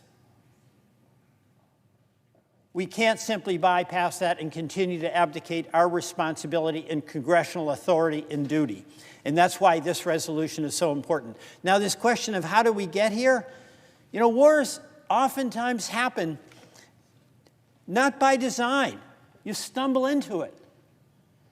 And that is what almost happened here. We do not want a nuclear Iran. There's nobody in this United States Senate that wants a nuclear Iran. Russia doesn't want a nuclear Iran. China doesn't want a nuclear Iran. And our presidents, bipartisan, have worked hard to make certain that Iran didn't have it. And the Obama agreement was working. After President Trump was not President Trump, he challenged the agreement. When he got elected, he tore it up. But he saw at some point the wisdom of diplomacy. And he was engaged in active negotiations about a non-nuclear Iran and was making progress on those. That was objected to by Prime Minister Netanyahu. He was against the JCPOA that Obama was negotiating, and actually, as a foreign leader, came to this United States Congress and gave a speech in conflict with the Commander-in-Chief of the United States, where he lobbied in this Capitol against entering into an agreement that ultimately made us more secure. That determination on his part continues. And the biggest act of sabotage to the Trump negotiations on a nuclear agreement was the bombing campaign that Netanyahu did that sabotaged those talks. Now, again, I say congratulations to our men and women in uniform who, when they were ordered by the president to do the strike on the nuclear facilities, did it and did it well. But we should not at all discount how precarious that situation was for our country. It was a result of a decision by Iran to turn the other cheek, to disregard the attacks, and basically not escalate. And I'm so glad they did. And the president showed temperance there himself. But we can't be putting ourselves in a position where our future, and whether we do get in a war, is based on actions of other people, particularly folks who run Iran. So if we are going to protect the national security, if we are going to protect the men and women of this country who will always respond to the call of the Commander-in-Chief, that's what makes them such wonderful patriots. They cede the authority to make a decision about whether they are put in harm's way to the men and women who serve in the Congress of the United States and the Commander-in-Chief. That's a profound responsibility that each of us has to debate the question of whether we should commit this country to war. So this resolution is absolutely vital. Vital to the well-being of this country, to the humility that is required of a country before it makes the ultimate decision to ask the men and women who are citizens of our country to potentially sacrifice their lives for the well-being of this country. Mr. President, I urge my colleagues to support the Kaine resolution. I yield back. Mr. President.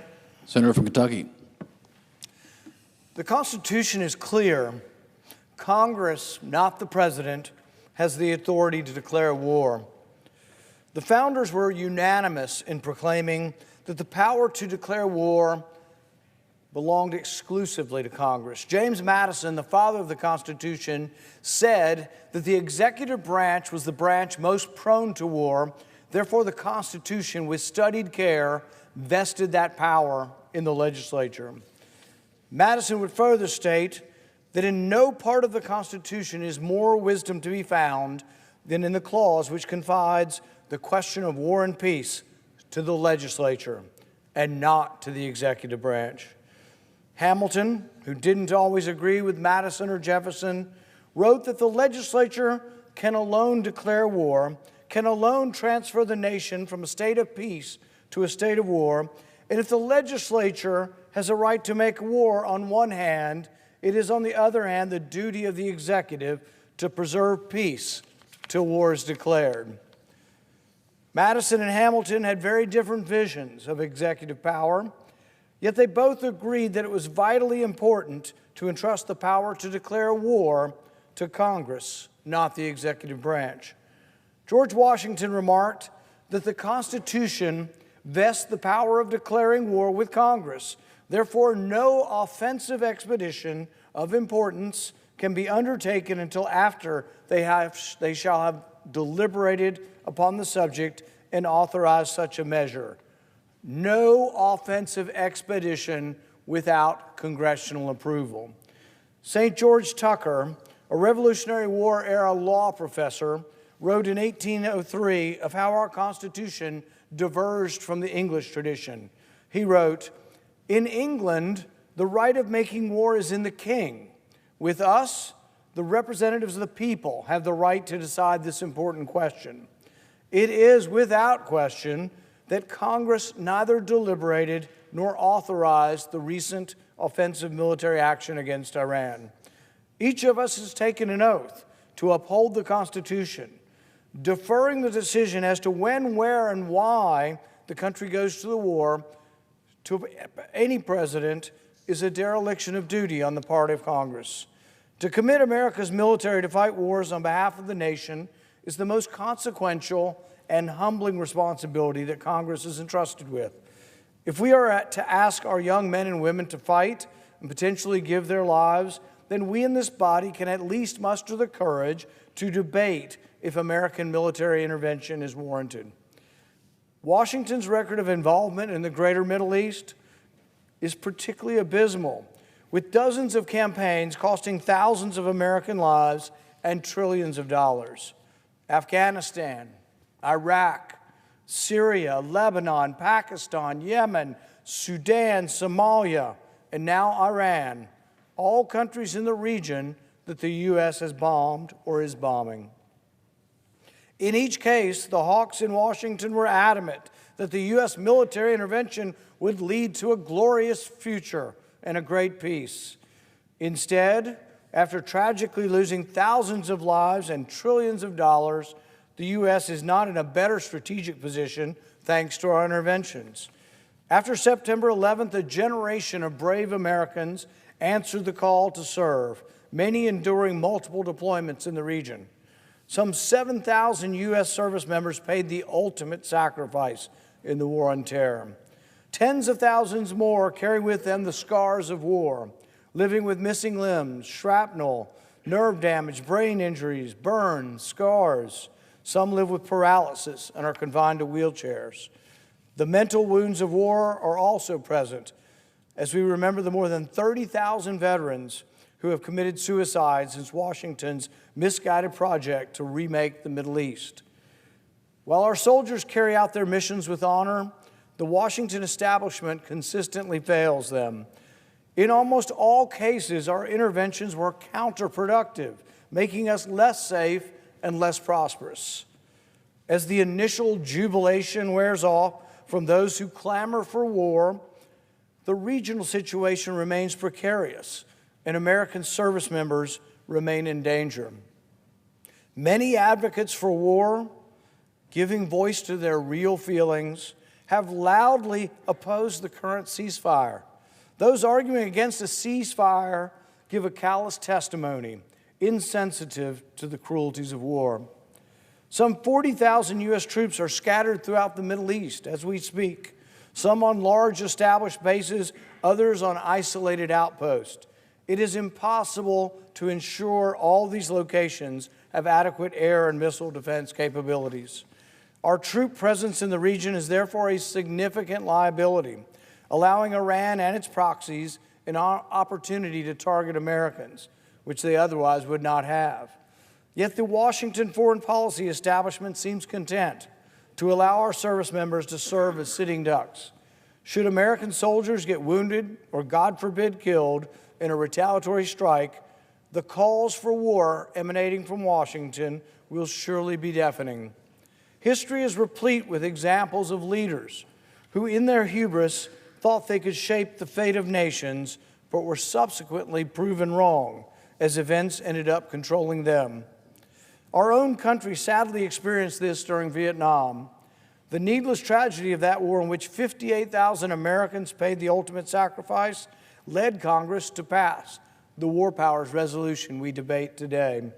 Congress intended to ensure a president would never again unilaterally plunge the American people into war without the people's representatives in Congress debating the issue. We owe to all Americans who have worn the uniform to honor that humbling responsibility.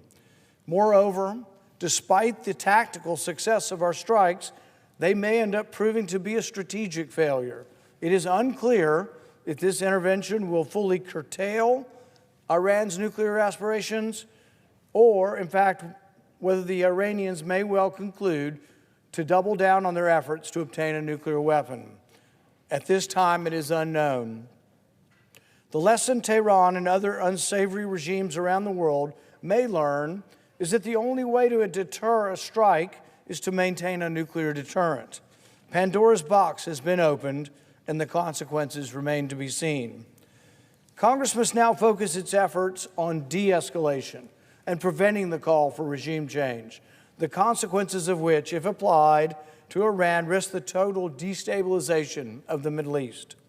The American people are sick and tired of sending their children to fight and die in war zones on the other side of the world with no tangible U.S. interest at stake. Abdicating our constitutional responsibility by allowing the executive branch to unilaterally introduce U.S. troops into wars is an affront to the Constitution and to the American people. Today's vote offers every member of this body an opportunity to stand up for the Constitution, to stand up for American service members, and to stand up for America's strategic interests. I will vote in support of this resolution and urge my colleagues to do so as well.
Mr. President. Senator from Connecticut. We need a quorum call? We are not. Thank you, Mr. President. Mr. President, in a 1793 letter to William Cabell Reeves, James Madison said this. He said, "In no part of the Constitution is more wisdom to be found than in the clause which confides the question of war or peace to the legislature and not to the executive department." A few years later, in another letter, this time to Thomas Jefferson as part of their famous correspondence, Madison expounded on that very simple superlative, naming the War Powers Clause in the Constitution as the most important. He said, "The Constitution supposes what the history of all governments demonstrates, that the executive is the branch of power most interested in war and most prone to it. It has accordingly, with studied care, vested the question of war in the legislature." Our founding fathers didn't get everything right. They didn't see ahead of time that this chamber would be divided in two, Republicans on one side, Democrats on the other side, but they knew, having watched the course of human history, that executives, in their day, mostly all monarchs and kings, had all sorts of reason to drag their nation into war. Power often came from war. The funding that could be raised for war, the loyalty commanded by war, the glory that occasionally came to the leader, the ruler, through war and through conquest. There was great risk in war, but there was also great reward in war. And there was far too much of it in the era in which our Constitution was being formed. The purpose of the founders was to give the American people a voice in government, a revolutionary idea at the time, but it was also to order our government in a way that war would become less likely, would become less frequent. They imagined a world, this new America, in which peace would be the rule, not war, as it was at the time for the citizens of Europe who lived under the rule of kings, prone to war, incentivized to war, as James Madison wrote to Thomas Jefferson. And so this part of the Constitution, with more wisdom in it than any other part of the Constitution, according to James Madison, is this section of our founding document that says it is not up to the ruler, it is not up to the executive branch, it is up to the branch of government most connected to the people to decide whether we go to war, to require that there be a debate, a conversation that involves everyone in this nation, that requires, that necessitates a collective decision as to whether to put the brave soldiers of this country and the collective security of the nation at risk. And so we are here today because we still find wisdom in that clause of the Constitution. We still see great risk in moving into a world which we are quickly moving to, in which that clause that James Madison named as the supreme clause of the Constitution is dead letter, is dead letter. And that is the risk, because there are very few wars that are so planned, so far in advance, that there is time to come and have a month-long debate. Wars happen quickly, and they necessitate quick action according to the Constitution. Yes, we have always accepted that there has to be an exception, but a limited exception to that supreme clause in the Constitution. If there is an imminent attack against the United States, of course, the people of the United States want the ability of the President of the United States to respond to that imminent attack. But in the absence of an imminent attack, there is no exception. There is no ability to go around Congress.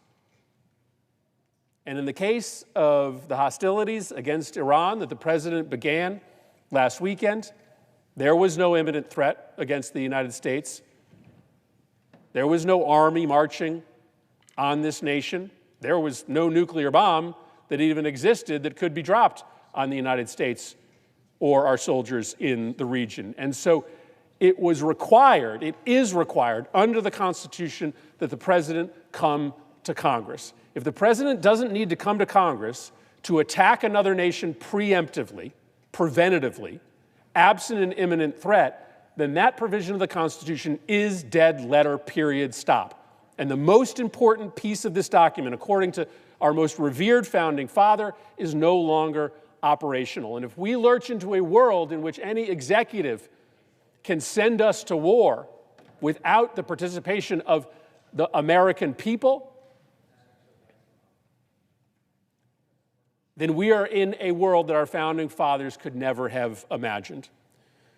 So I'm very glad to be on the floor today as a big fan of the wisdom of our founders to support Senator Kane's resolution. And I appreciate his consistency in bringing this question before us. I don't want to live in a world in which the greatest question that this country could envision, whether or not we send our brave men and women to fight on our behalf, is not a question that doesn't involve the collective conversation of this body and of the people of this nation.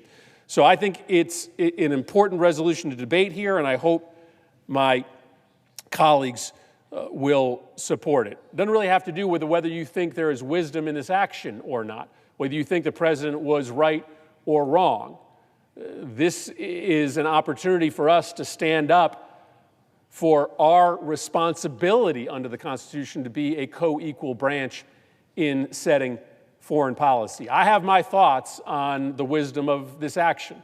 I've stated that I think it's very dangerous when the President of the United States deliberately misleads the country about the efficacy of our military operations overseas or the threats presented to this country.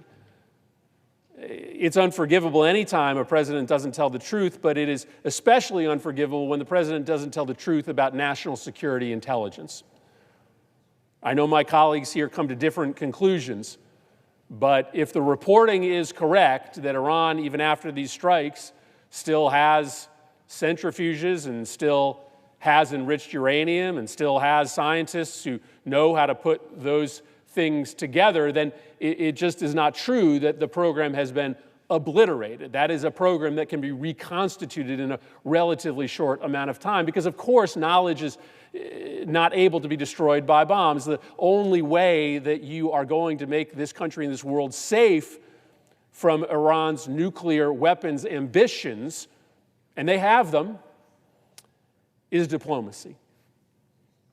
I hope that diplomacy got easier because of these strikes, but I don't think they did. I don't think diplomacy got closer because of these strikes and whatever follow-on strikes may come as President Trump is currently threatening. And so if diplomacy is the only path, if you can't bomb out of existence knowledge, then I don't think this was a very good week for American national security. But I come to a different conclusion than many of my Republican colleagues do, even some of my Democratic colleagues. But Senator Kane's resolution is so important because that's the debate that we should be having.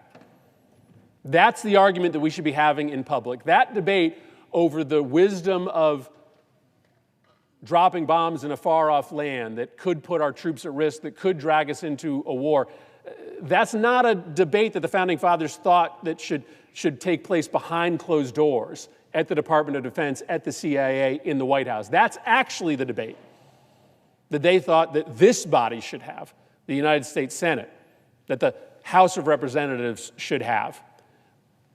And that's the chance that we have today to bring that debate out of the shadows, out of the secret, to the place where the Founding Fathers thought it should exist. And that's why I urge my colleagues to support Senator Kane's resolution. I yield the floor.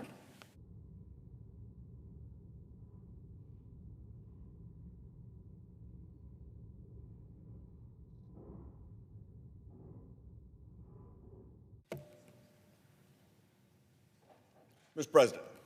Senator from Tennessee. Thank you, Mr. President.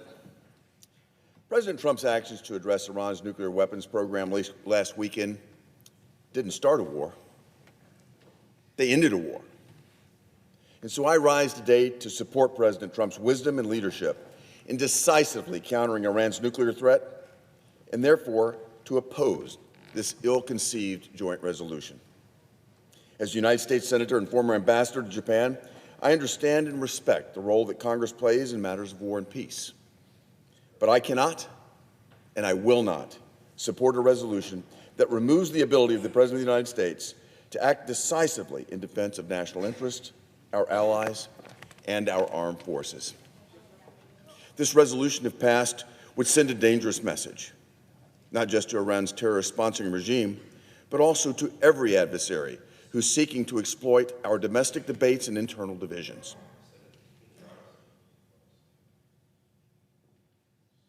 This resolution would signal that America's resolve can be hamstrung by congressional hesitation at the very moment when clarity, unity, and strength are most needed. I cannot state this strongly enough. President Trump acted entirely within his constitutional authority under Article 2 and in accordance with his solemn duty to defend this nation and to defend the American people. Operation Midnight Hammer was a targeted, strategic, and necessary use of force to eliminate immediate threats posed by the Iranian regime and its proxies. No American lives were lost or injured during this military operation, thanks to the leadership of President Trump, the advice and counsel of Vice President J.D. Vance, National Security Advisor and Secretary of State Marco Rubio, Secretary of Defense Pete Hegseth, and General Dan Kane, and the brilliant planning and flawless execution of the men and women of the United States Armed Forces. For decades, the Iranian regime has been attacking U.S. personnel, our allies, and our interest. Through its Revolutionary Guard, through Hezbollah and Hamas and Houthi terrorists, and through its missile programs and multiple cyber attacks. For decades, the Iranian regime has cynically violated international agreements to overtly and covertly pursue the capabilities necessary to make nuclear weapons on short notice.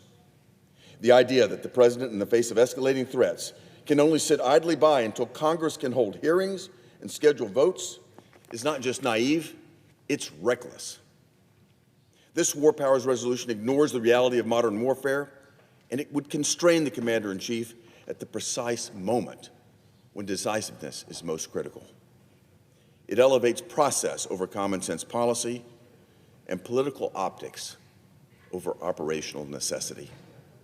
If the President had been forced to act in accordance with this resolution last week, the element of surprise would have been entirely lost, and the successful mission flown by our brave airmen would have been much different and likely much costlier. Of course, Congress must be consulted. Of course, we can debate the scope and strategy of our military engagements, but we must not shackle our President in the middle of a crisis when lives are on the line. We must not embolden the Ayatollahs in Tehran by showing division and delay, because that is the path to endless wars rather than the path to decisive victories. President Trump acted wisely and proportionately to protect American lives. He acted to reestablish the credibility of our strategic deterrence. And he acted after decades of Iranian aggression that went largely unanswered by the previous administrations of President Joe Biden and Barack Obama. President Trump once again demonstrated decisive leadership in the service of peace and stability. That is the actual job of the Commander-in-Chief. Let me conclude by repeating what I said at the start. President Trump's actions last weekend did not start a war. His actions ended a war, and not a single American life was lost. We should not be here debating how to constrain effective presidential leadership, but rather discussing how to recognize effective leadership and supporting it. For this region, I urge my colleagues to oppose Senate Joint Resolution 59. Thank you, Mr. President.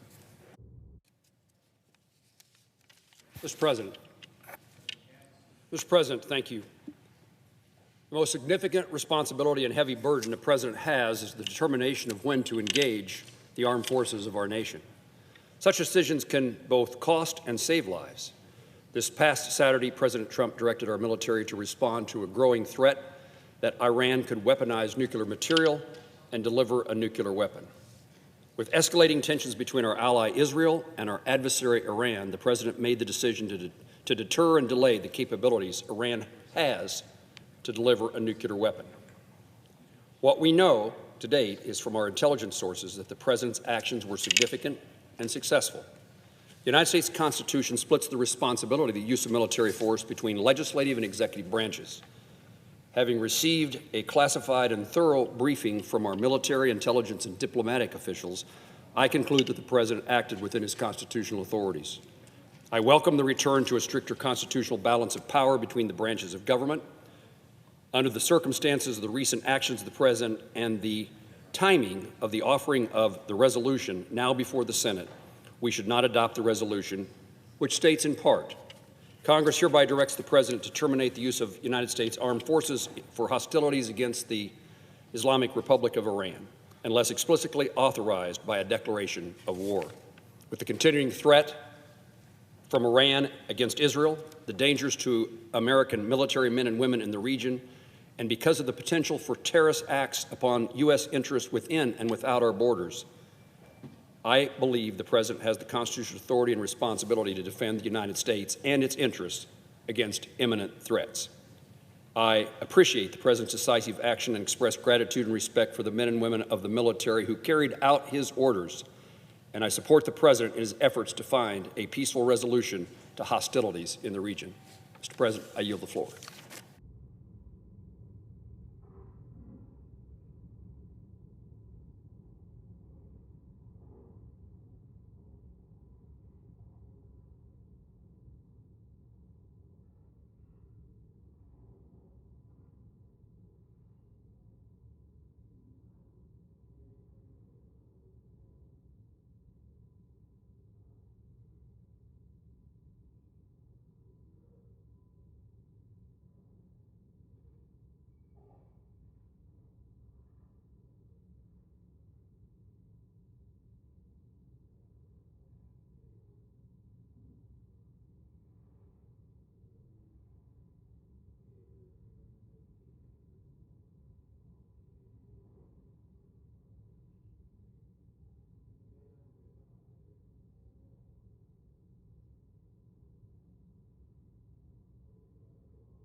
Mr. President. Mr. President, I ask unanimous consent that the following senators be permitted to speak prior to the scheduled vote. Senator Sanders for up to 10 minutes, Senator Graham for up to 10 minutes, Senator Risch for up to 10 minutes, Senator Kaine for up to 3 minutes, Senator Schumer for up to 3 minutes. Without objection.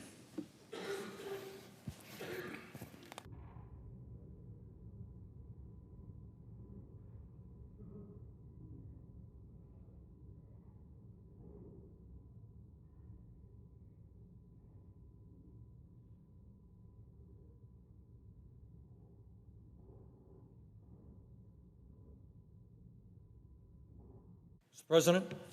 Senator from Vermont. Thank you. Mr. President, everyone knows that our country faces enormous crises. We have a healthcare system that is broken and it is widely expensive. We have a housing crisis in which millions of people are spending far more than they can afford to put a roof over their heads. We have the highest rate of childhood poverty of almost any major country on earth, and a child care system which is dysfunctional. Millions of our kids cannot afford to go to college or are leaving school deeply in debt, and over 20% of our seniors are trying to get by on $15,000 a year or less. And oh, by the way, we have an existential threat in climate change, which might very well make the planet uninhabitable for future generations. These are just a few of the crises that Congress and the President should be addressing. Mr. President, in the midst of all of that, going to war against Iran and supporting Israel's unprovoked attacks against that country is not something that we should be doing. We do not need another unnecessary and costly war. We have had enough of them. Mr. President, in 1964, Congress voted with little debate for a Gulf of Tonkin resolution giving President Johnson the authority to escalate American military involvement in Vietnam. As a result, the U.S. expanded its presence in that country, and we were dragged fully into Vietnam's civil war. Eventually, some 2.7 million Americans served in Vietnam, and more than 58,000 died, and over 300,000 were wounded. The Vietnam War devastated an entire generation. It killed millions of Vietnamese, and it destabilized the region. It cost U.S. taxpayers hundreds and hundreds of billions of dollars. Mr. President, the Vietnam War was based on a series of lies. Years later, the U.S. government concluded that the supposed attacks that prompted the Gulf of Tonkin resolution did not happen as reported. The so-called domino theory, the ideological foundation of that war, was bogus. That was a war that never should have been fought. Mr. President, in 2002, as a member of Congress, a new member of Congress, I can recall vividly how politicians and the media relentlessly beat the drum about the need to go to war against Iraq and its leader, Saddam Hussein. Over and over again, we were told that Iraq was building weapons of mass destruction and that if we did not act quickly, nuclear weapons would be falling on America. Among those pushing for war in Iraq in 2002 were none other than Israeli Prime Minister Benjamin Netanyahu, who testified to Congress that, and I quote, "There is no question whatsoever that Saddam is seeking nuclear weapons. If you take out Saddam's regime, I guarantee you that it will have enormous positive reverberations," end quote. That was Netanyahu in 2002. The United States Congress, against my vote, invaded Iraq and became involved in a brutal sectarian war that lasted for almost a decade. No weapons of mass destruction were ever found. That war was based on a lie that cost us 4,500 brave young Americans, 32,000 wounded, and $3 trillion in taxpayer dollars. Hundreds of thousands of Iraqis also died. Mr. President, war often has awful and unintended consequences. It should only be considered as a last resort. We should not go to war against Iran. First, let me state the obvious. Trump's attack against Iran is unconstitutional. Congress alone has the authority to take this country into war, not the president. Trump does not have that authority. Second, Iran did not pose an imminent military threat to the United States that would justify a preemptive attack. Just a few months ago, Trump's own Director of National Intelligence, Tulsi Gabbard, testified to Congress that the American intelligence community, quote, continues to assess that Iran is not building a nuclear weapon and Supreme Leader Khamenei has not authorized the nuclear weapons program he suspended in 2003. End of quote from Tulsi Gabbard. Trump dismissed that finding, saying, quote, well then, my intelligence community is wrong, end of quote. Really? On what basis does he think that the entire United States intelligence community is wrong?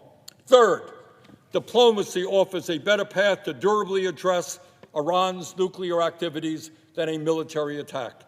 This was proven in 2015 when the United States and world powers made an agreement that strictly limited Iran's nuclear activities and put in place blanket inspections.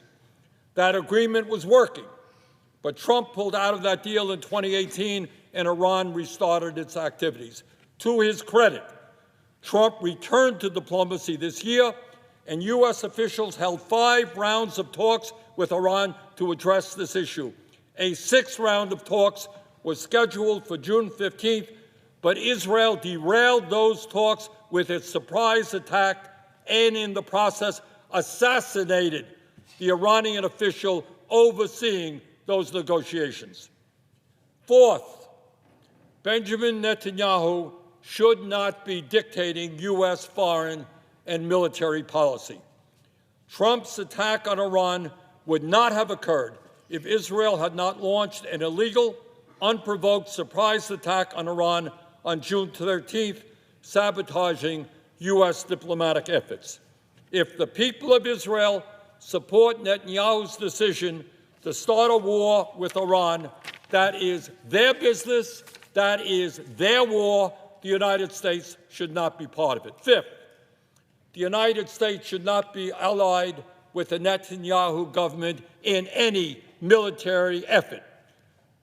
Netanyahu is a war criminal indicted by the International Criminal Court for starving and killing civilians in Gaza. His government is systematically destroying the Palestinian people, killing over 55,000 and wounding nearly 130,000, 2/3 of whom are women and children. Israel has destroyed the entire physical infrastructure of Gaza, housing, hospitals, schools, and water systems, and continues to prevent the delivery of humanitarian aid to starving civilians in violation of U.S. and international law. 6, this war is about more than Israel and Iran. It is about the very concept of international law and preventing a world where every dispute is settled with force. Whatever you think of the brutal, authoritarian, and terrorist-supporting Iranian regime, Netanyahu's surprise attack was a clear violation of international law and the UN Charter. The world appropriately condemned Russia for its unprovoked attack against Ukraine. The world appropriately condemned Hamas for their unprovoked terrorist attack against Israel. Israel should be condemned for its unprovoked attack against Iran, and the United States should not be part of that illegal action. Finally, Mr. President, wars are expensive. We need funding to address the health care crisis, the child care crisis, the education crisis, and many other crises our people face every day. We should be investing our resources in improving life for the American people, not wasting money on illegal and unnecessary wars. Last year alone, the U.S. provided $22 billion in military aid to Israel. Enough is enough. It is beyond absurd that we continue to finance Israel's wars while neglecting the needs of our own people. Mr. President, for all these reasons, I strongly support Senator Kane's War Powers resolution to make clear that only Congress has the power to declare war, that there is no legal basis for war with Iran, and that the American people do not want more unnecessary, costly wars. Thank you.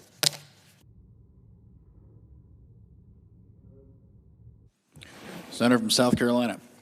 Thank you very much. This is a debate worthy of the body, and I would like to give my belief about what we're doing here, my opinion. Senator Kaine has introduced a resolution that basically require President Trump to come to the Congress before any other military actions could be taken against the Islamic Republic of Iran.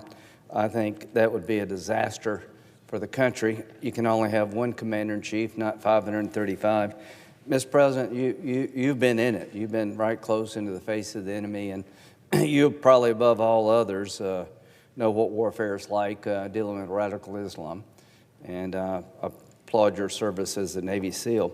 So it says in the Constitution, the President shall be Commander-in-Chief of the Army and Navy of the United States and of the militias of the several states when called into actual service in the United States. Well, they left out the Air Force because back then we didn't have one.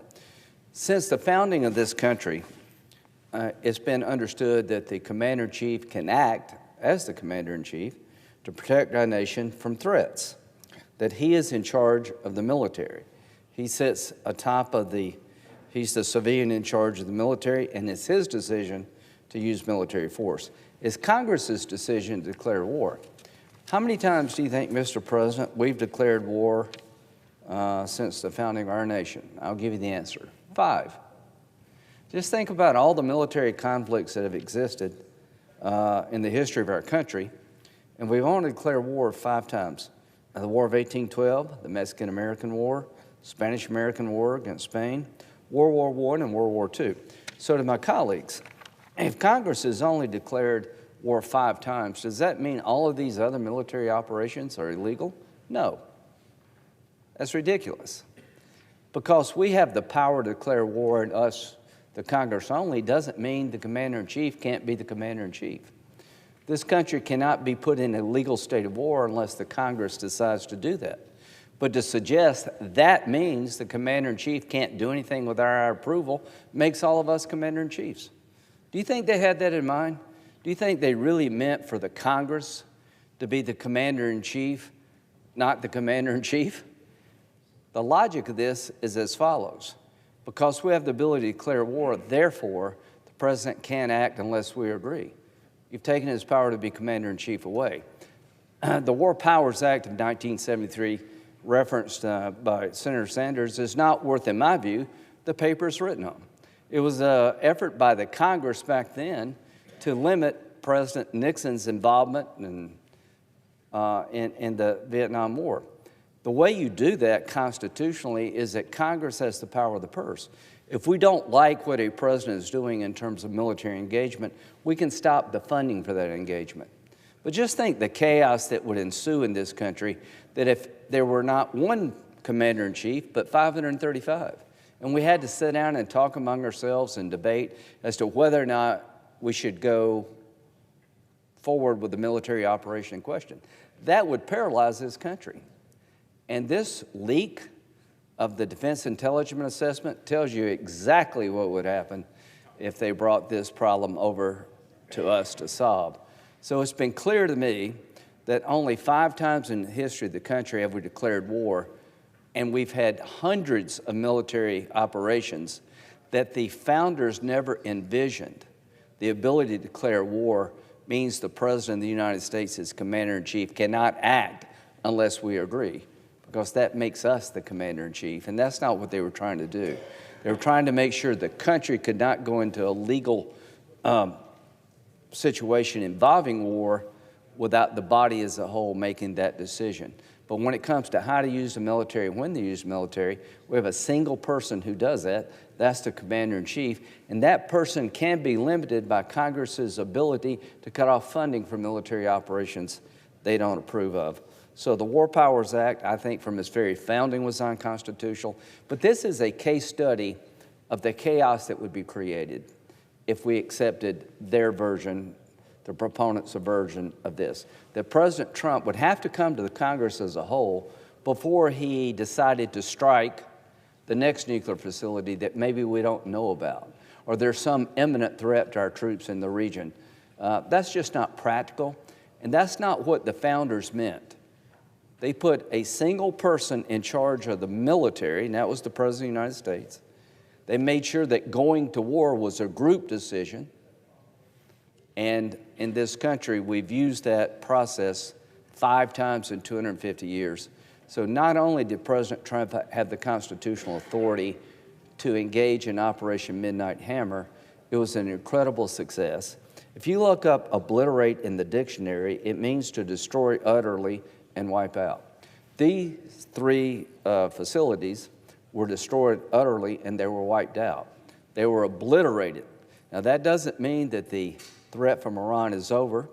The desire of the regime still exists, and we'll have to deal with Iran down the road. But this vote, I think we all need to vote no, because what we're doing here, if we don't watch it, is having 535 commanders in chief that would paralyze this country. But something maybe we can agree on very quickly. Since the attack, the Iranian regime has gone on a terror campaign against their own people. They've arrested at least 700 people for ties to Israel. There have dozens of people been hanged, with basically drug out of their houses and hanged. Iran turns to internal crackdown in wake of 12-day war. I will be doing a resolution condemning this regime's action. What they're doing is that they're trying to maintain power over their people after this attack. People in Iran are getting fed up with the Ayatollah.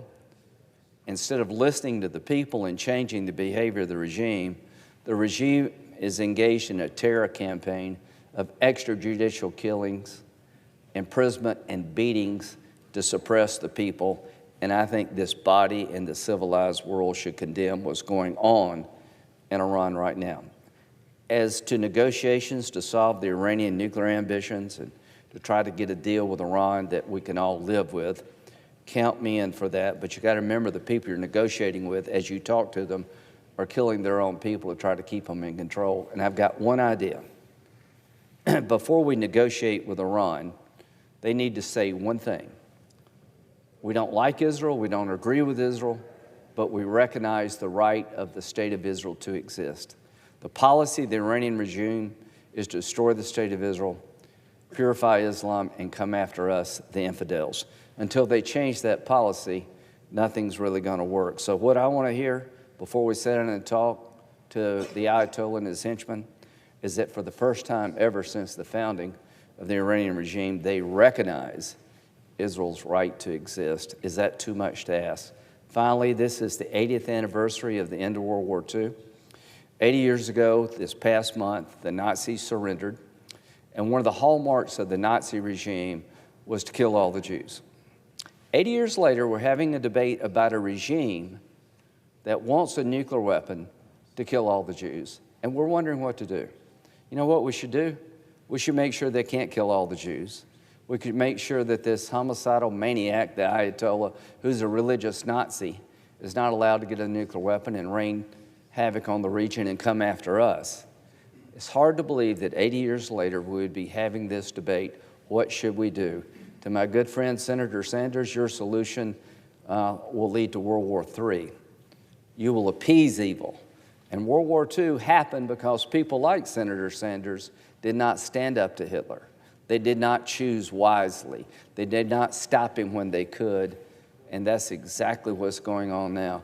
Until this religious Nazi regime gives up their desire to destroy the state of Israel, to wreak havoc on the region, and to come after us, chanting death to America, then we should stand up to them. I'm not advocating invading Iran, but I am advocating being tough, no sanctions relief, and don't reward this behavior.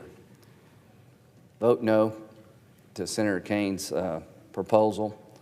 Stand up for the Constitution as it's been implemented for over 250 years. And all of us pray for the Iranian people and for our friends in Israel that better days are ahead. But these better days only come with sacrifice.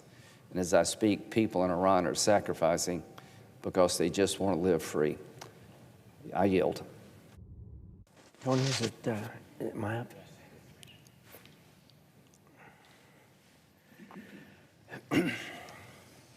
Mr. President. Senator from Idaho. Mr. President, I rise today to oppose this unhelpful resolution. It's a clear attempt to take a slap at President Trump and nothing more. President Trump's foreign policy successes have been several and should be celebrated, not denigrated. For instance, recently his work when India and Pakistan started fighting, he got involved and he had that shut down pretty quickly. This morning, I had the good fortune to attend with Secretary Rubio an event at the State Department where a peace agreement was signed between Rwanda and the Congo. Both Rwanda and the Congo were effusive in their compliments of President Trump for negotiating the peace that happened. So the president's been hard at work trying to be the president of peace that he really wants to be. First, I think that we ought to have a good statement from the administration as to why this resolution is not well taken. And I'm going to quote from the Executive Office of the President, their statement on the policy. Senate Joint Resolution 59 fails to account for the dynamic security threat posed by Iran and its proxies, and our commitments to force protection in the region. On June 12th, the International Atomic Energy Agency Board of Governors found that Iran had failed to comply with its nuclear safeguards obligations. Iran immediately responded, stating that it would establish a new uranium enrichment facility in a secure location and that other measures were being planned. Israel took action against Iran, an action it believed was necessary for its self-defense. The United States' top priority is protecting American forces in the region. President Trump will take all necessary steps to protect our forces, de-escalate conflict, and remain in close contact with our regional partners. Senate Joint Resolution 59 should be rejected also because it purports to limit the President's Article II authority under the Constitution and could hinder the President's ability in his constitutional role as Commander-in-Chief to protect the United States from the continued threat posed by Iran and its proxies. Senate Joint Resolution 59 also could hinder the President's ability to protect the United States forces in the region through actions to de-escalate the threat posed by Iran and its proxies. The operative part of this resolution that's before us states, quote, Congress hereby directs the President to terminate the use of United States armed forces from hostilities against the Islamic Republic of Iran. This might be appropriate if we were at war against Iran, or indeed if there were hostilities against Iran, but we are not, and we do not intend to. You can't terminate something that's not going on. Every American is opposed to the long, drawn-out conflicts that we have in our history from time to time experienced. I assure you that President Trump feels exactly the same way. He hates those long, drawn-out conflicts. He hates any kind of kinetic action, but realizes that as Commander-in-Chief, he has to take them at times. The President did take a single strike against Iran at carefully calculated targets and in an even more carefully calculated time, much like what he did with General Soleimani in his first term that was so successful. The strike on Iran was a single brief strike at 3 nuclear bomb facilities that ended the conflict between Israel and Iran. It was on behalf of a close ally, Israel, and on behalf of the world, which is unanimously against Iran obtaining a nuclear weapon. Most importantly, it ended a war. It did not start a war. If the U.S. or Donald Trump or any other president sought to declare war on Iran, this would be well taken. The Constitution is clear that only this body, the Congress of the United States, can declare war. But the Constitution and statutes are equally clear that the president not only may, but must act to defend America and Americans at a time or place that a threat presents itself.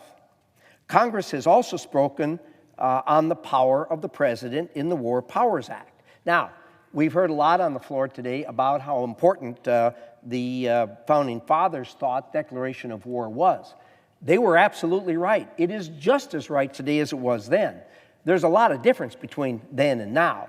Then we had oceans protecting us on each side, and for a war to take place, it took months to unfold and to start. In today's world, it's a press of a button, and it happens instantaneously. That's why Congress went in and passed the War Powers Act that gave the president the opportunity to defend America. And in that act, it provided things that the president had to do. He complied with that act exactly as it was put in place by Congress when he took the Single Strike Act against Iran. Also, the Justice Department has opined to Republican and Democrats presidents and created a precedent as to when the president could use power. This strike is in full compliance with that guidance. The guidance is very simple. Number one, if the president is going to take action, it must, one, be in a national interest, and number two, be limited in nature, scope, and duration. And of course, that's further modified by the action that Congress has taken in the War Powers Act. What this president did with this single strike was in full compliance with the Constitution and statutes. Both open source reporting and the classified briefing we received demonstrated this was a brilliant tactical move, which was brilliantly planned and executed after in-depth conversations with the intelligence community and the talented array of presidential advisors that President Trump has. My colleague on the other side of the aisle should do what we on our side of the aisle have been doing, and that is congratulate the president and the brave men and women who conceived and executed this spectacularly successful event and thank them, and recognize that this ended the conflict between Israel and Iran. Instead, what we have seen is an attempt in every way to denigrate the action, downplay it, and berate this great and glorious victory. This resolution that we have before us today is another sad attempt in that regard. I understand that the hate and vitriol against our president precipitates this kind of thinking. It's wrong. This is ill-conceived and will telegraph that we Americans do not stand with our president or with Israel. That is also wrong. Make no mistake, Iran is all alone in this. No one is coming to help them. This body, above all, should not be the entity that provides aid and comfort to Iran. I urge a no vote. Thank you, Mr. President. Senator from Virginia. The remaining two speakers, Senator Schumer has yielded his time to me. I will be the last speaker before the vote. My colleague from Idaho says this is driven by hate and vitriol. Tell President Trump he well knows that from my first months in the Senate, I have taken this position now against 4 presidents, Democratic and Republican. The principles that have been stated on this floor about the Constitution and War Powers Resolution are very, very clear. Congress declares war. Once declared, the president is the commander-in-chief. There is no war without a declaration of Congress. The president as commander-in-chief can defend the United States against imminent attack, but there was no such imminent threat posed by the Iranian nuclear program, as the president's own national security advisor testified to Congress shortly before this strike, and as the Israeli foreign minister announced before the U.S. strike that the Israeli actions had set the nuclear program back 2 or 3 years. No imminent attack on the United States, no imminent threat. That means Congress gets to declare war. This is not about hatred for any president. It is about standing up and doing what we took an oath to do. My colleague from South Carolina says we've only declared war 5 times, ending with World War II. That's not accurate. Congress has had the guts to at least vote on authorizing war up through 2002. But in 2002, something happened, Mr. President, in this body. The Senate and the House got lied into a war with bogus intelligence about the weapons program of the nation of Iraq. We should be haunted by that. We should be haunted by that. The claims that Iraq had weapons of mass destruction led us into a war where thousands of troops and thousands of U.S. contractors were killed. And so what should have been the learning that came out of that we should do a good job kicking the tires as Congress before we go into a war and not get lied into a war. Instead, Mr. President, what I fear, since there's been no willingness of Congress to vote on any war since 2002, is what members of this body have decided is, wow, we got it wrong. We were lied into a war. We voted in a way that we regretted. So let's not vote at all. Let's not vote at all. Let's overturn the congressional and constitutional history that says we only go to war with Congress and try to hide in the grass. Many of my colleagues have said things about Iran and how bad Iran is. None of them have ever introduced an authorization for war against Iran. If Iran is so bad, do that. People in this body would rather not vote so they can't be held accountable. I get that. That's a human impulse. It's just a human impulse that so disrespects the service of our men and women in uniform. If we're going to send troops into harm's way, our sons and daughters, whether they're flying bombing missions or ground troops or covert operations, we ought to have the guts in this body to cast a vote saying that that war is necessary. Not just act as cheerleaders and hide from culpability, hide from accountability, hide from responsibility.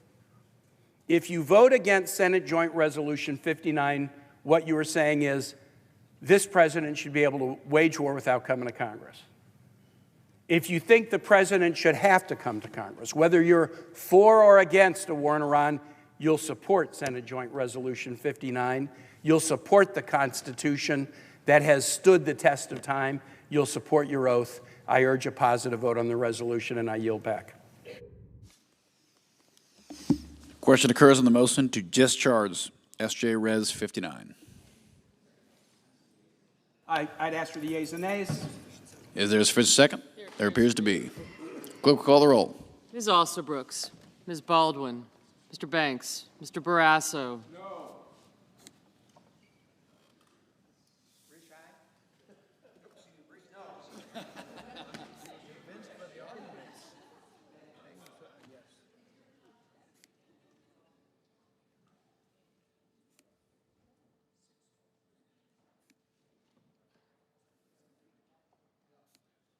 Smith. Thanks. Thank you. Mr. Bennett, Mrs. Blackburn, Mr. Blumenthal, Ms. Blunt-Rochester,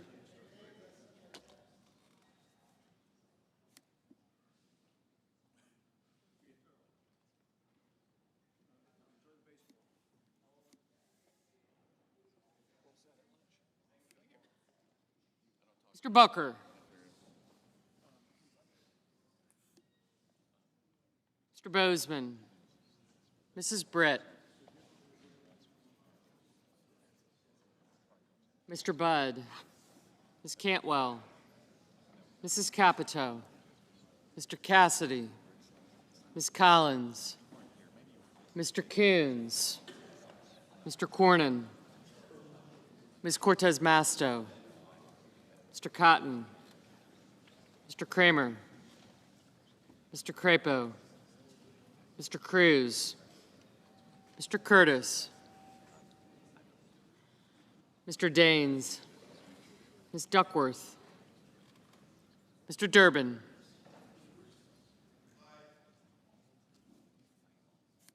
Ms. Ernst, Mr. Fetterman, Mrs. Fisher, Mr. Gallego, Mrs. Gillibrand, Mr. Graham, Mr. Grassley, Mr. Haggerty, Ms. Hassan, Mr. Hawley, Mr. Heinrich, Mr. Hickenlooper, Ms. Hirono, Mr. Hoven,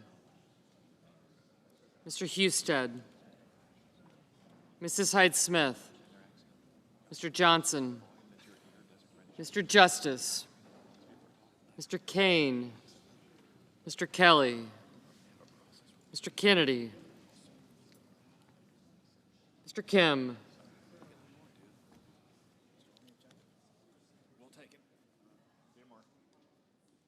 Mr. King, Ms. Klobuchar, Mr. Langford, Mr. Lee, Mr. Lujan, Ms. Lummis, Mr. Markey,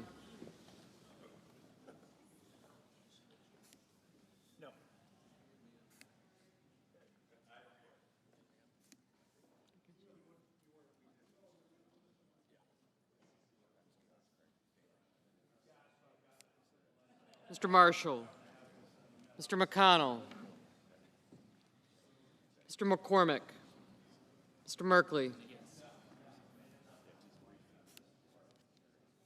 Mrs. Moody, Mr. Moran, Mr. Marino, Mr. Mullen, Ms. Murkowski, Mr. Murphy, Mrs. Murray, Mr. Ossoff, Mr. Padilla, Mr. Paul, Mr. Peters, Mr. Reed, Mr. Ricketts, Mr. Risch,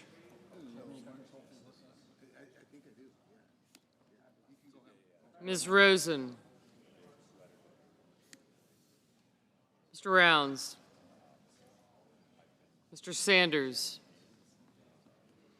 Mr. Schatz, Mr. Schiff, Mr. Schmidt, Mr. Schumer, Mr. Scott of Florida, Mr. Scott of South Carolina, Mrs. Shaheen,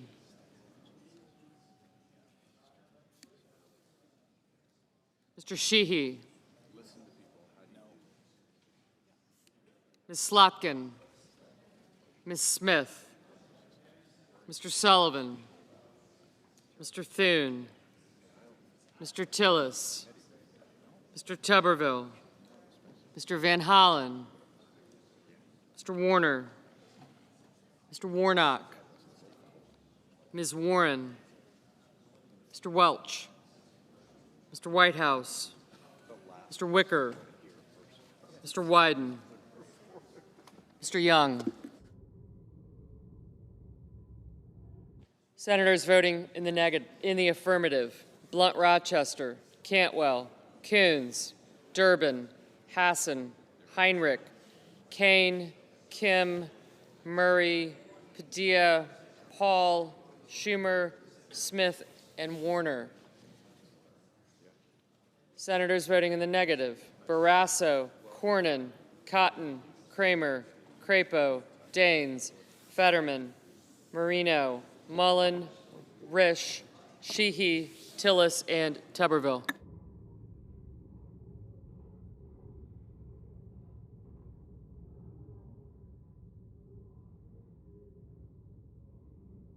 Ms. Alsobrooks, aye.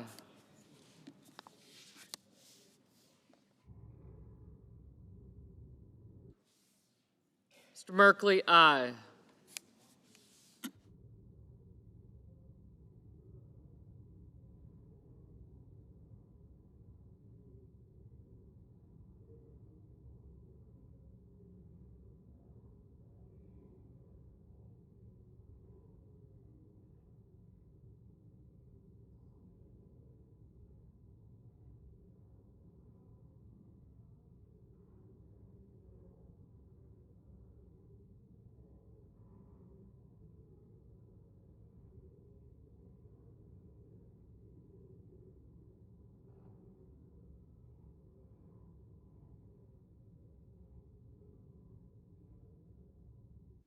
Mr. Ricketts, no.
Mr. Grassley?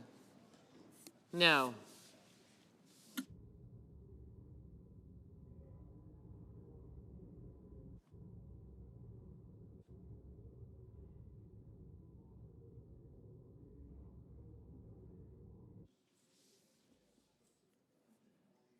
Mrs. Moody? No.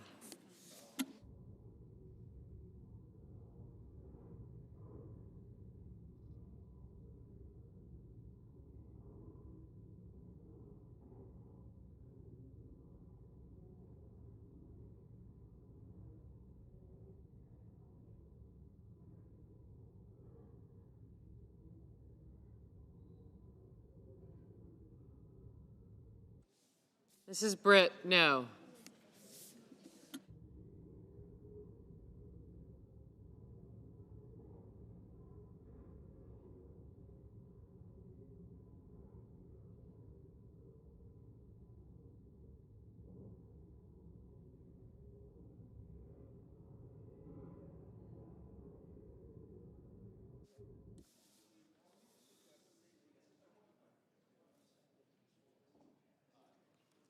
Mr. Bennett, aye. Mr. Reed? Aye.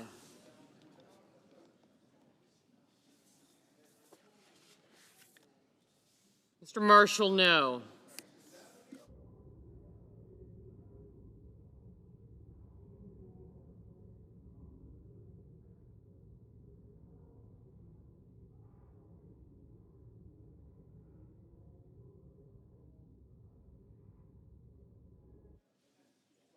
Mr. Lujan, aye.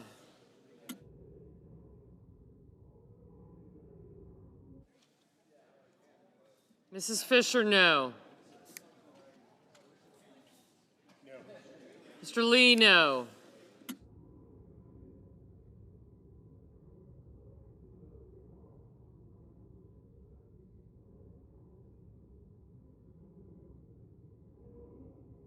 Mr. Graham? No.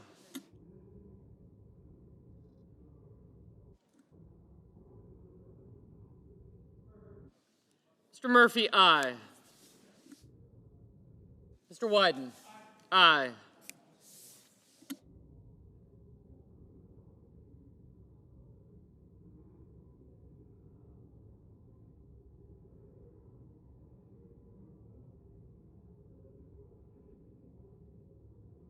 Mr. Warnock?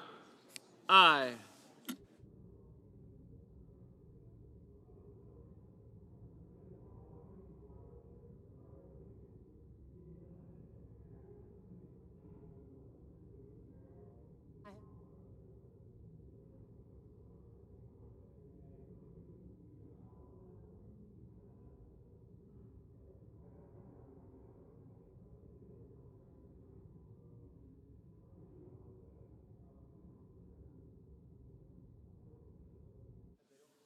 Mr. Johnson? No.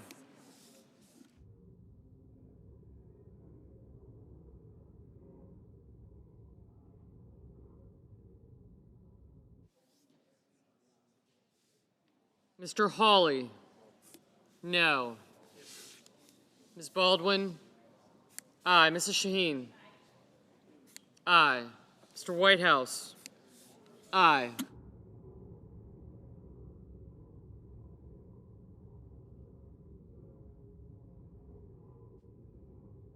Mr. Markey? Aye. Mr. Budd? No.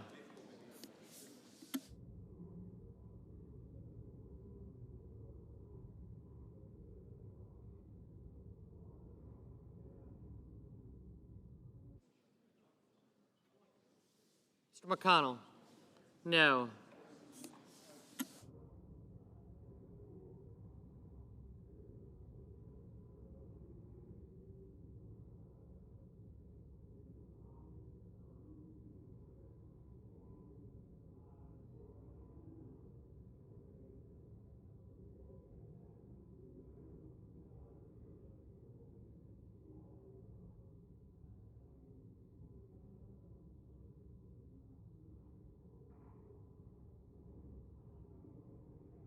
Mrs. Blackburn? No. Mrs. Capito? No.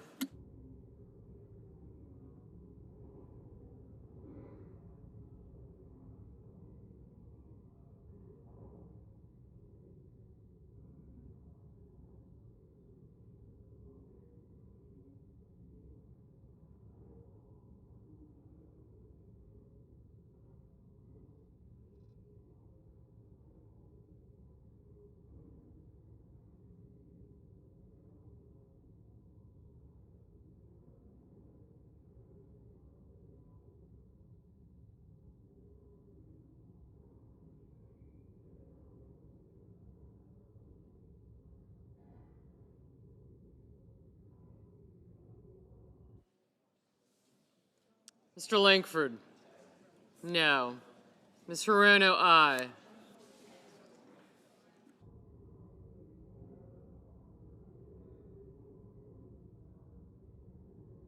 Mr. Cassidy? No. Mr. Schmidt? No.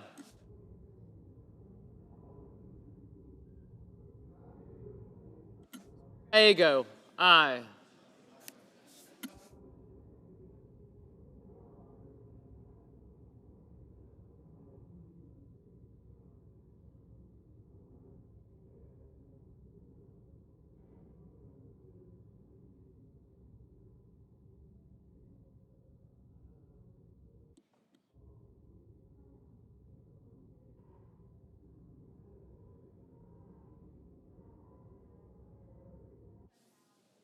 Mr. Schiff, aye.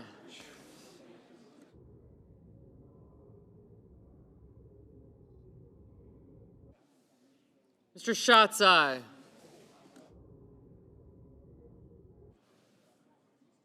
Mr. Young, no.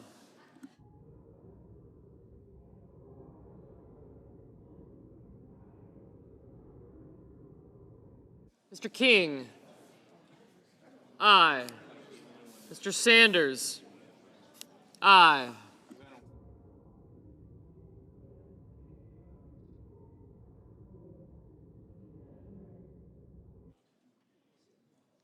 Mr. Justice, no.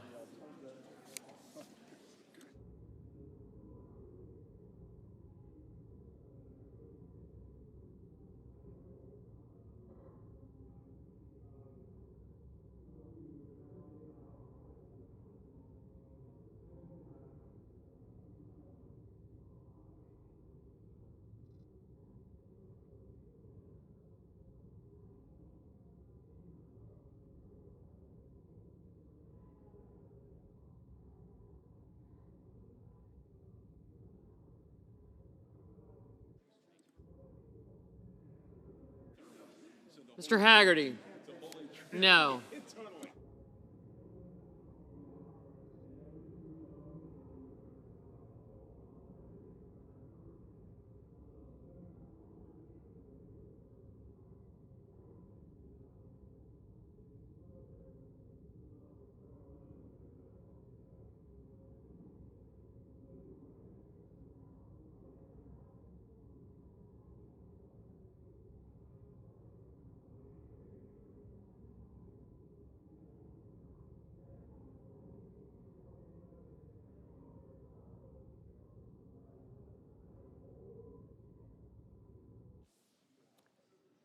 Mr. Kennedy, no. Mr. Husted, no.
Mr. Ossoff, aye.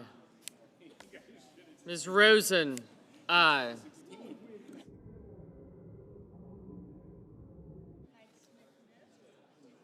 Mr. Hickenlooper, aye. Mrs. Hyde-Smith, no. Mrs. Gillibrand, aye. Ms. Warren, aye.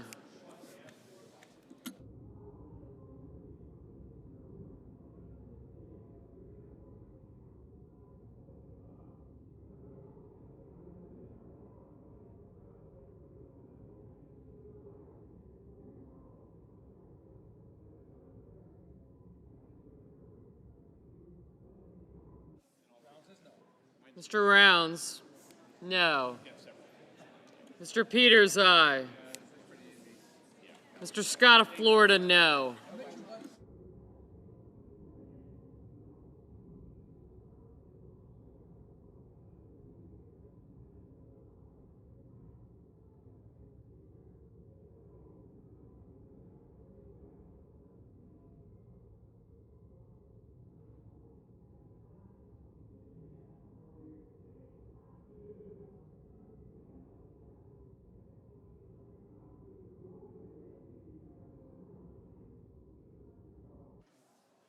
Mr. Wicker, no.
Mr. Thune, no.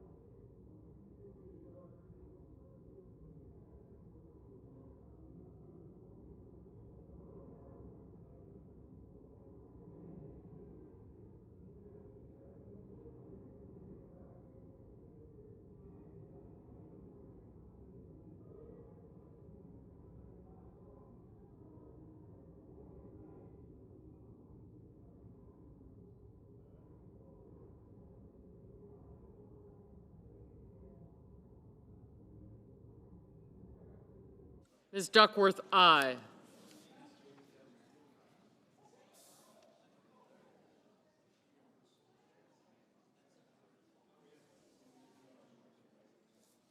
Mr. Kelly, aye.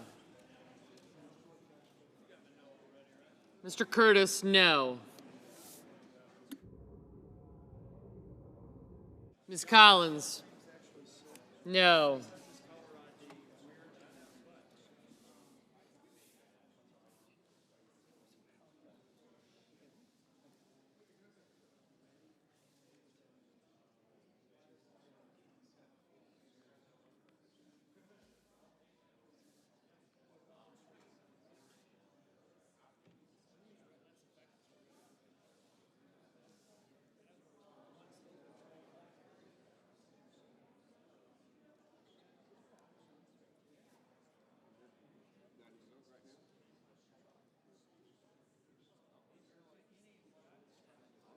Mr. Van Hollen, aye.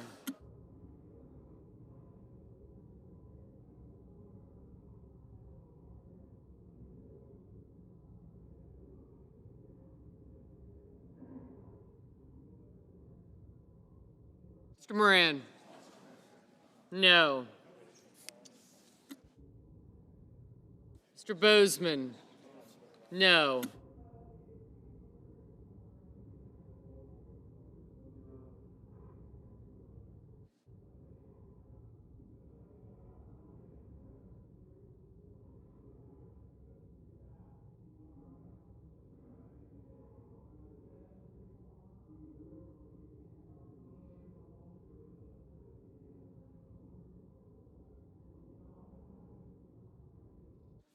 Mr. Welch, aye.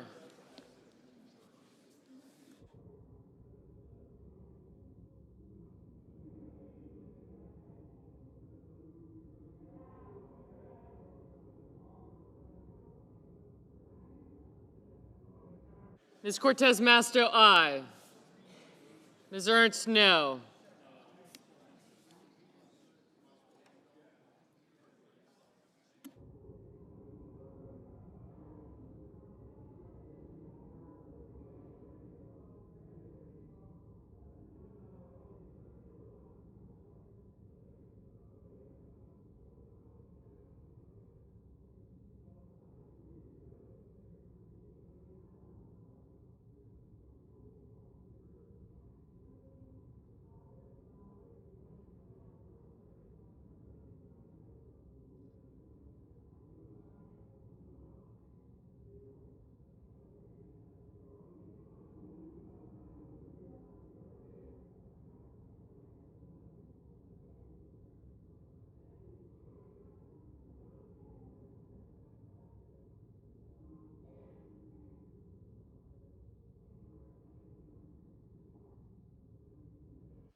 Mr. Booker, aye.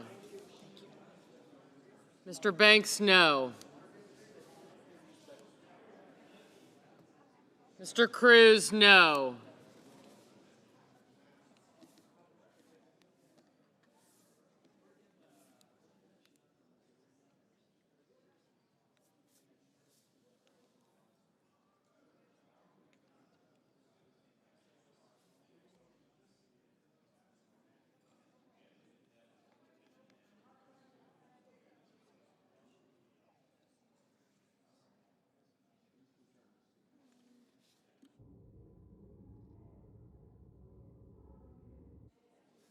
Ms. Klobuchar, aye.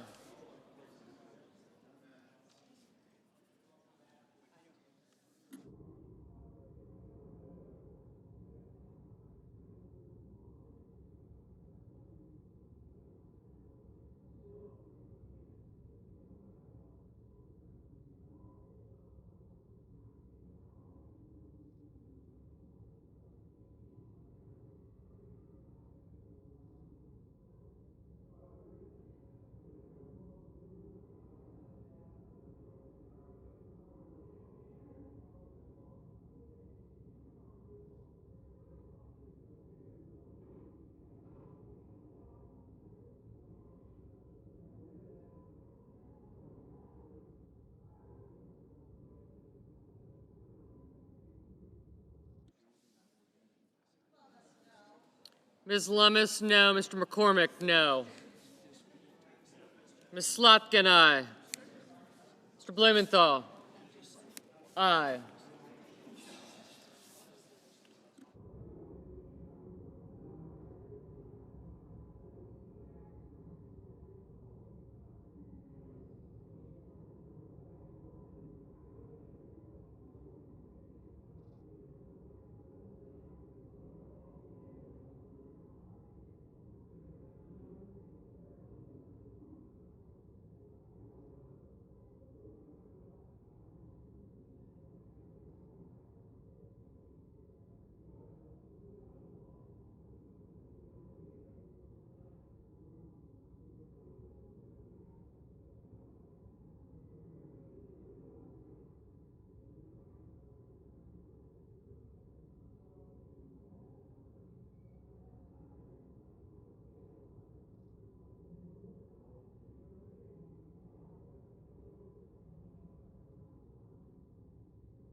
Mr. Hoven, no.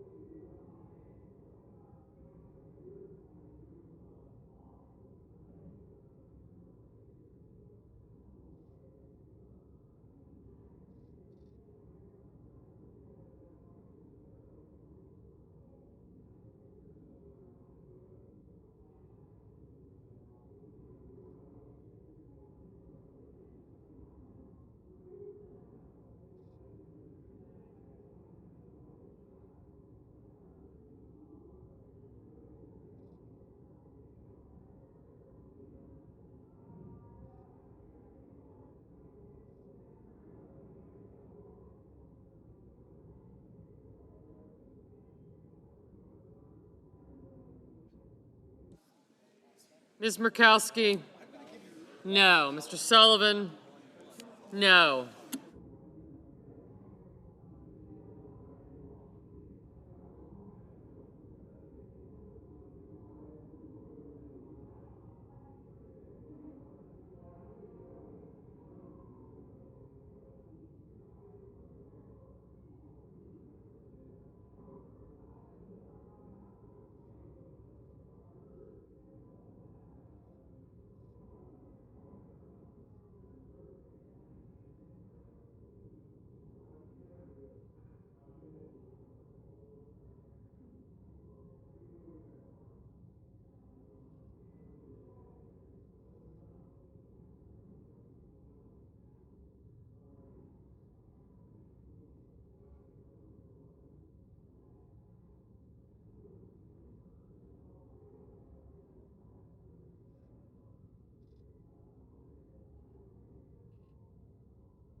Mr. Scott of South Carolina, no.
On this vote, the yeas are 47, the nays are 53, and the motion is not agreed to. President. I recognize the Majority Leader. Mr. President, I ask unanimous consent the Senate be in a period of morning business with senators permitted to speak therein for up to 10 minutes each. Without objection. Thank you. Thanks, Mr. President.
The first time I did that, I left it like that, and the floor staff.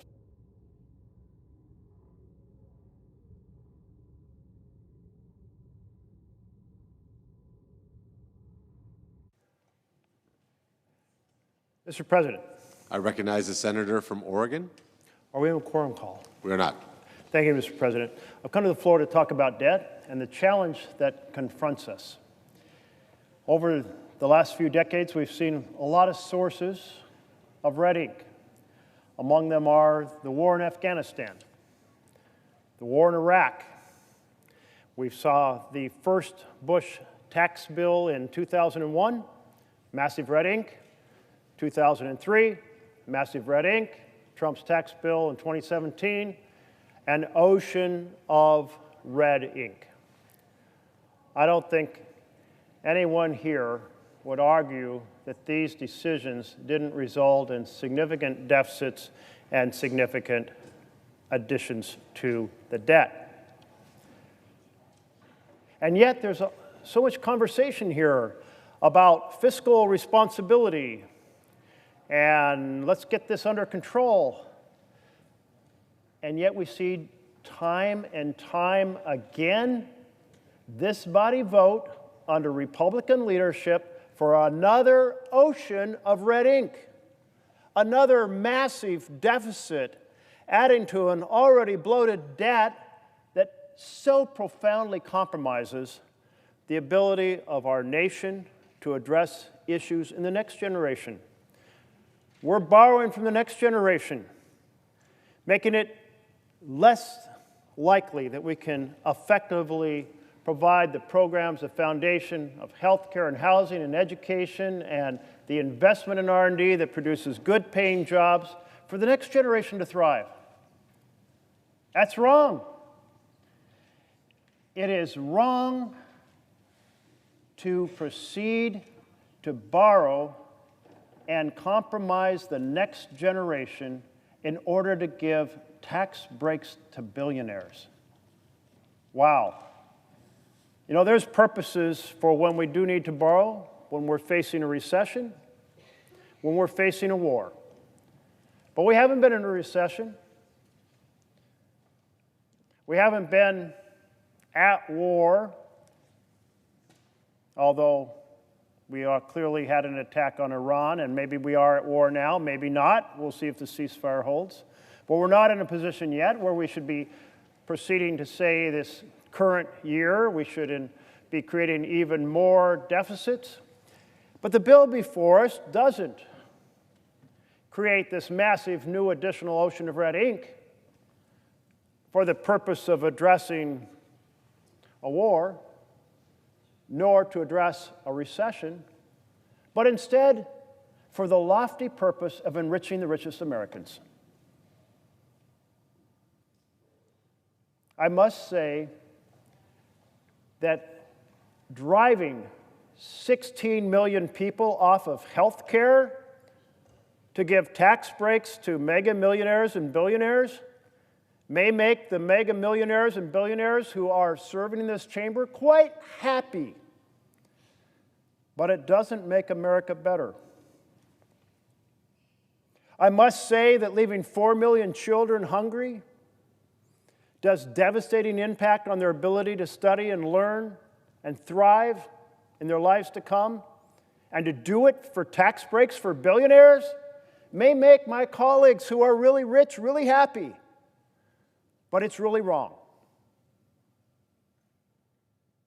And in addition, my colleagues just aren't creating a sea of debt. They're also tearing down the bipartisan structure designed for Congress to exercise discipline over deficits and debt. That architecture was crafted in 1974. The Budget and Impoundment Control Act, normally referred to as the Budget Act, 1974 Act. And it came about because two things were going on. One is that President Nixon had impounded funds, and the Supreme Court said, no, you can't do that. That's unconstitutional. You can't steal the power of the purse. In the Constitution, that power of the purse is given to Congress. And senators were very concerned about the deficits that were existing in 1971 and 72 and 73. They averaged $20 billion a year. They totaled $60 billion. Well, I can tell you that now, when our deficit's running at something closer to $2 trillion a year, $20 billion doesn't sound like much of a cause for alarm. But that's how determined 100 senators were to get control over our budgeting process. All 100 voted for this structure, the Budget Control Act, and it had two basic features. It had a regular budgeting process, and then for legislation that reduced the deficit, it had a special fast-track, filibuster-free lane called reconciliation. But you could only use it for reducing the deficit. That special, fast-track, filibuster-free lane really meant a lot here in the Senate because we're the ones that have the 60-vote requirement. The House doesn't have a requirement for 60 votes for 3/5 of the body on anything. So it was really all about here, about the Senate's sense that we should only drop the 60 votes for bills that reduce the deficit. And embedded in this were three fundamental provisions, three pillars of the architecture of getting control of deficits and debt. The first was, in the first 10 years that are presented in a reconciliation bill, the sum of the 10 years has to produce deficit reduction. That was pillar number one. The second pillar was that in every single year that follows the first 10, it has to produce deficit reduction. It has to save money. And the third was honest numbers. We're going to use honest numbers. We're going to create this organization, Congressional Budget Office, and we're going to utilize it to cost out programs and do the modeling, be nonpartisan. And then we're going to utilize this other organization that already existed, the Joint Committee on Taxation, to have their staff produce honest, nonpartisan numbers for the cost of revenue provisions. And the section of the law that controls this special reconciliation process says each provision, whether for a spending program or for revenue, has to be costed out in order to be able to hold ourselves accountable. If the provision is written down and it changes the law, how much will that cost? If the provision is not in the law, not in the proposed law, then obviously that's different than if the provision is in the law. New law versus existing law. That's what Section 313 says is going to be costed out to see if we're meeting the goals laid out in the budget resolution. That's the discipline. So those were the three things. No deficits created in the first 10 years. Second, no deficits created in any year following the first 10 years. And third, honest numbers about what each provision costs. Those are the three things. Well, that was in 1974. You can picture Robert Byrd, who was a passionate defender of the 60-vote requirement. But he voted for this special fast-track, filibuster-free, for that one purpose, reducing deficits. So that was 1974. Well, 22 years later, along comes a moment when you have a Republican Senate and a Republican House. And the Republicans said, you know what? We'd like this idea of a line item veto. So they passed it. Fine, but the Supreme Court said that's unconstitutional because the Constitutional says the power of the purse lies with Congress, not with the President. Something that our current Office of Management and Budget and our Director of Management and Budget doesn't like and is contesting and told me he wants the Supreme Court to overrule what it ruled back then. The second idea was to do a balanced budget amendment. But the Republican chair of Appropriations stood up and said, you know what? Sometimes you need to spend more because of conflict. Sometimes you need to spend more because of recession. And so, no, we shouldn't have a formulistic formula, and he refused to vote for it. And the proposal failed, one vote short of the 67 it needed. Okay, but then the Republican majority said, but we know got this other idea.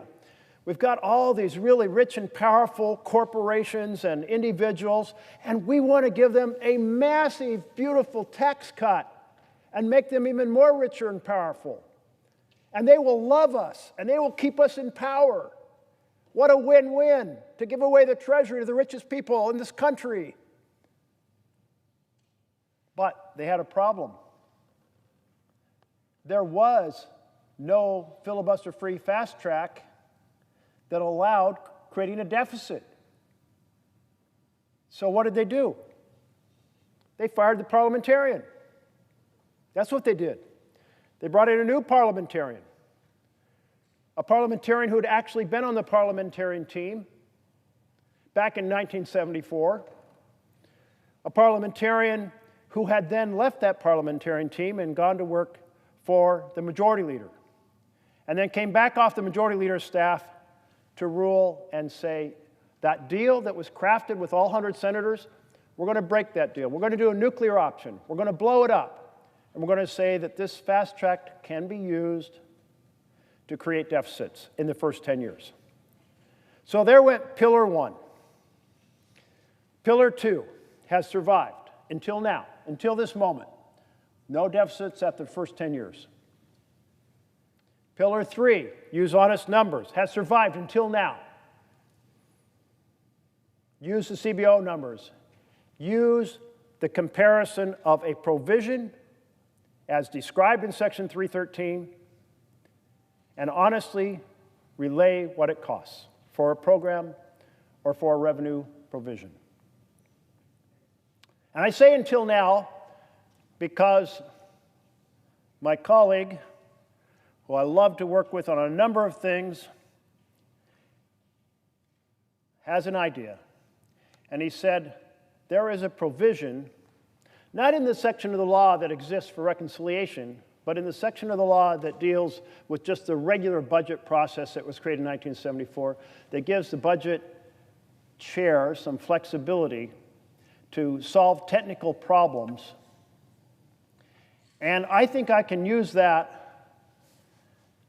to simply decree a new baseline so that things that actually cost a ton of money, we can tell the American people and ourselves they don't cost money. Well, let's see. Here's some examples. The business pass-through. Joint Committee on Taxation, pass-through for LLCs, says this provision in the law will cost $736 billion. My good friend across the aisle, who says, I want to use a magic baseline to show things cost less, he says, we'll use a technique here, some magic math, and tell the people that only costs $6 billion, even though Joint Committee on Taxation tells us it costs $736 billion. Let's reduce it to less than 1% of the true cost.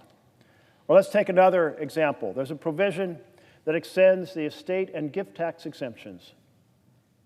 The honest broker, Joint Committee on Taxation, says putting that provision in the bill will cost, as in increasing deficits and increasing the debt, $212 billion. But my colleague across the aisle says, I want to tell people it doesn't really cost that. It only costs $10 billion by using my baseline as opposed to the honest baseline that we have used ever since 1974 passed, when 100 senators said, let's stop using smoke and mirrors and let's use honest numbers. Or how about the exemptions being expanded for the alternative minimum tax? The cost of that from the Joint Committee on Taxation, $1.37 trillion. That's with a T, trillion. $1.37 trillion. My good colleague across the aisle says, using my magic math and my special baseline, that won't increase the deficit, it'll actually reduce the deficit by $6 billion. Are you kidding me? We're going to destroy the principle that for 51 years we will use honest numbers with ourselves and honest numbers with the American people. And in the process, we're tearing down that second pillar, that reconciliation will never be used to extend deficits past the reconciliation window of 10 years. Because you see, that's never been allowed by either party. Never done it. In fact, the ruling in 1996, the one that tore down it can only be used for deficits in the first 10 years, that ruling was explicit in reaffirming the second pillar, no deficits after 10 years. So we have the plain language of the law. We have 51 years of precedent.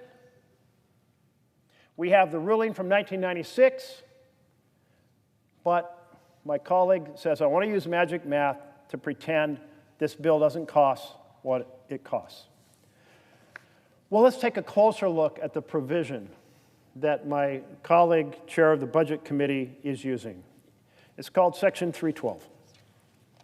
Let's see how it's been used. Let's see if it's ever been used on reconciliation. Let's see if it's ever been used completely on the breadth of an entire reconciliation bill.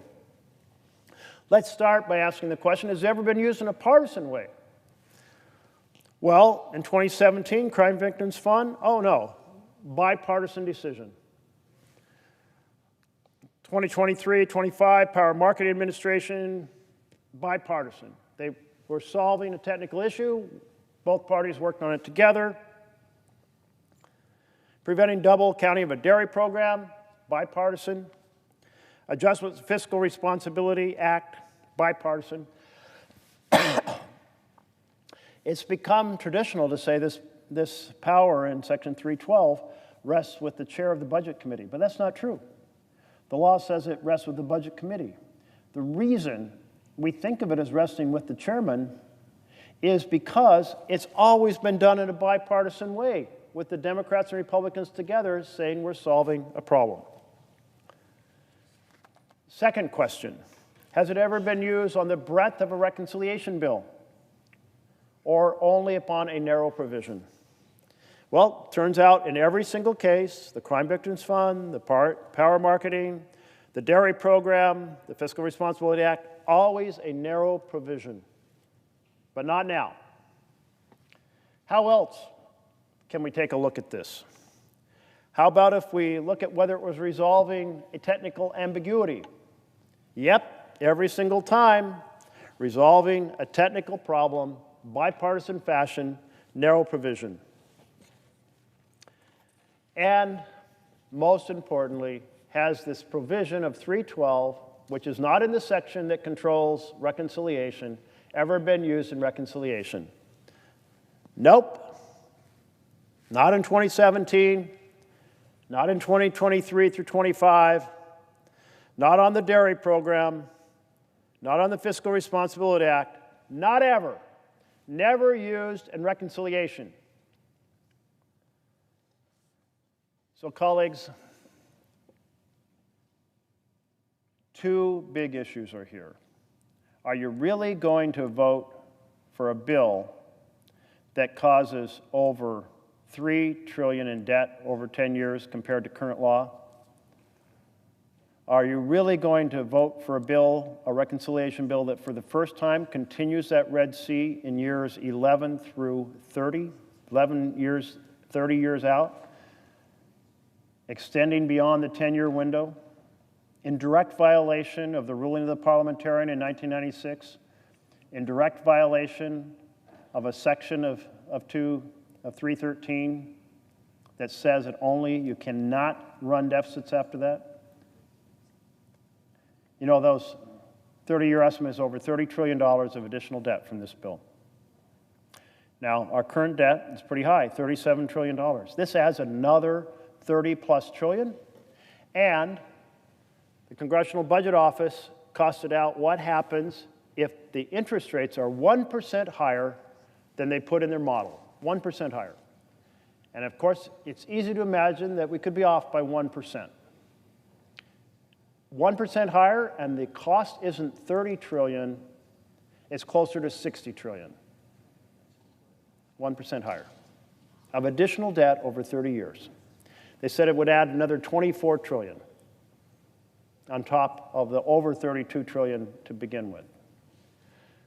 Are you really going to vote for a bill that uses dishonest numbers?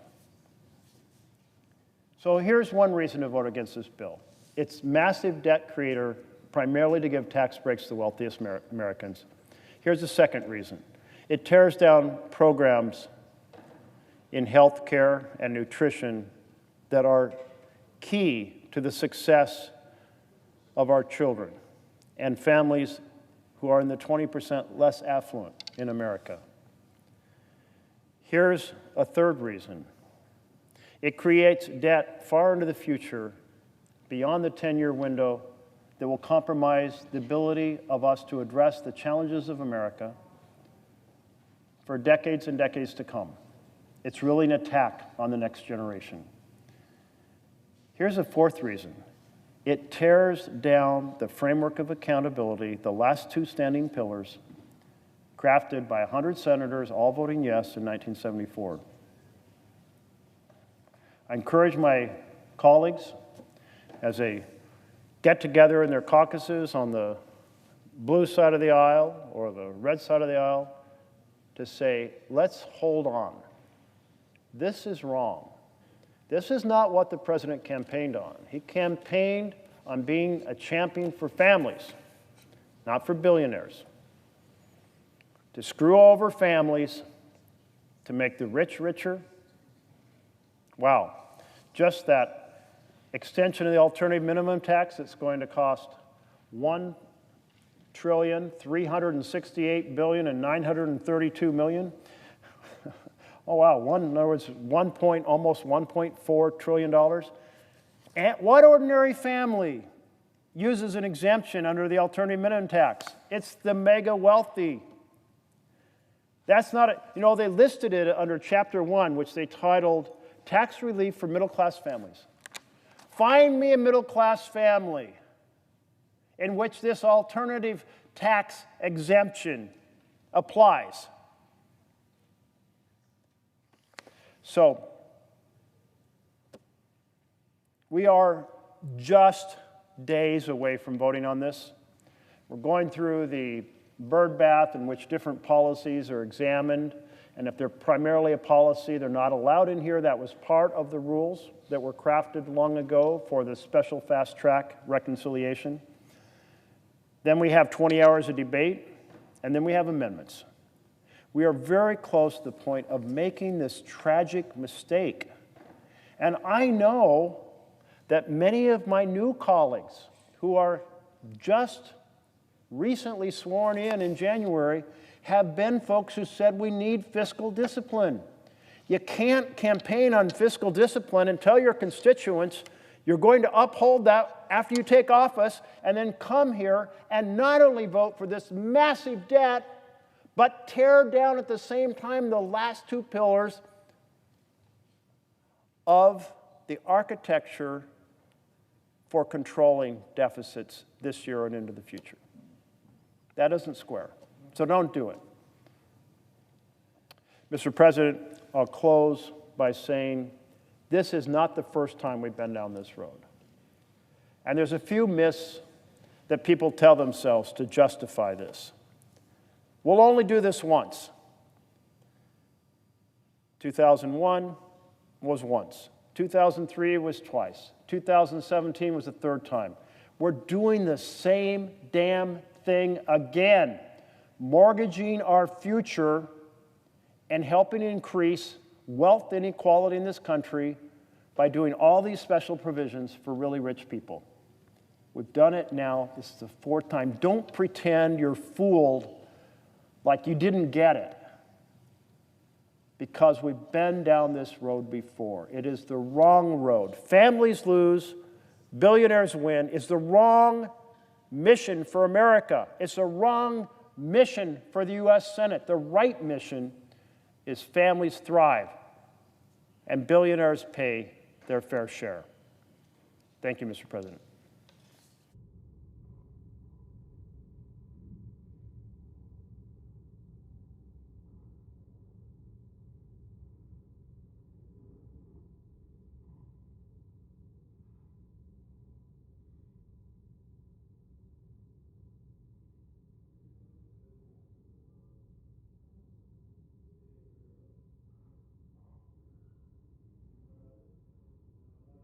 I recognize the senator from Oregon.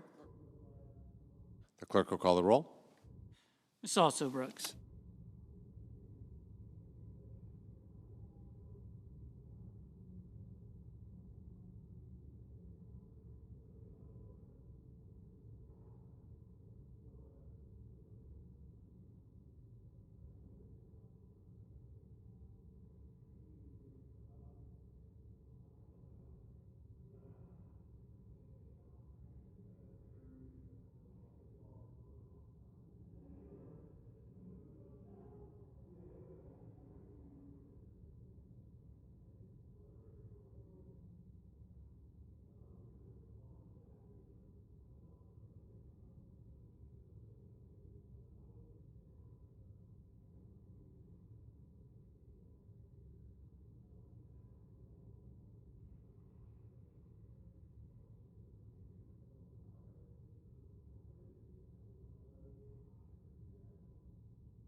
I recognize the majority leader.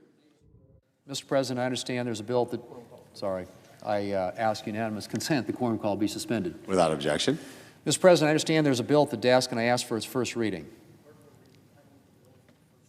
The clerk will read the title of the bill for the first time. H.R. 1, an act to provide for reconciliation pursuant to Title II of H. Con. Res. 14. Mr. President, I now ask for a second reading, and in order to place the bill on the calendar under the provisions of Rule 14, I object to my own request. Objection is heard.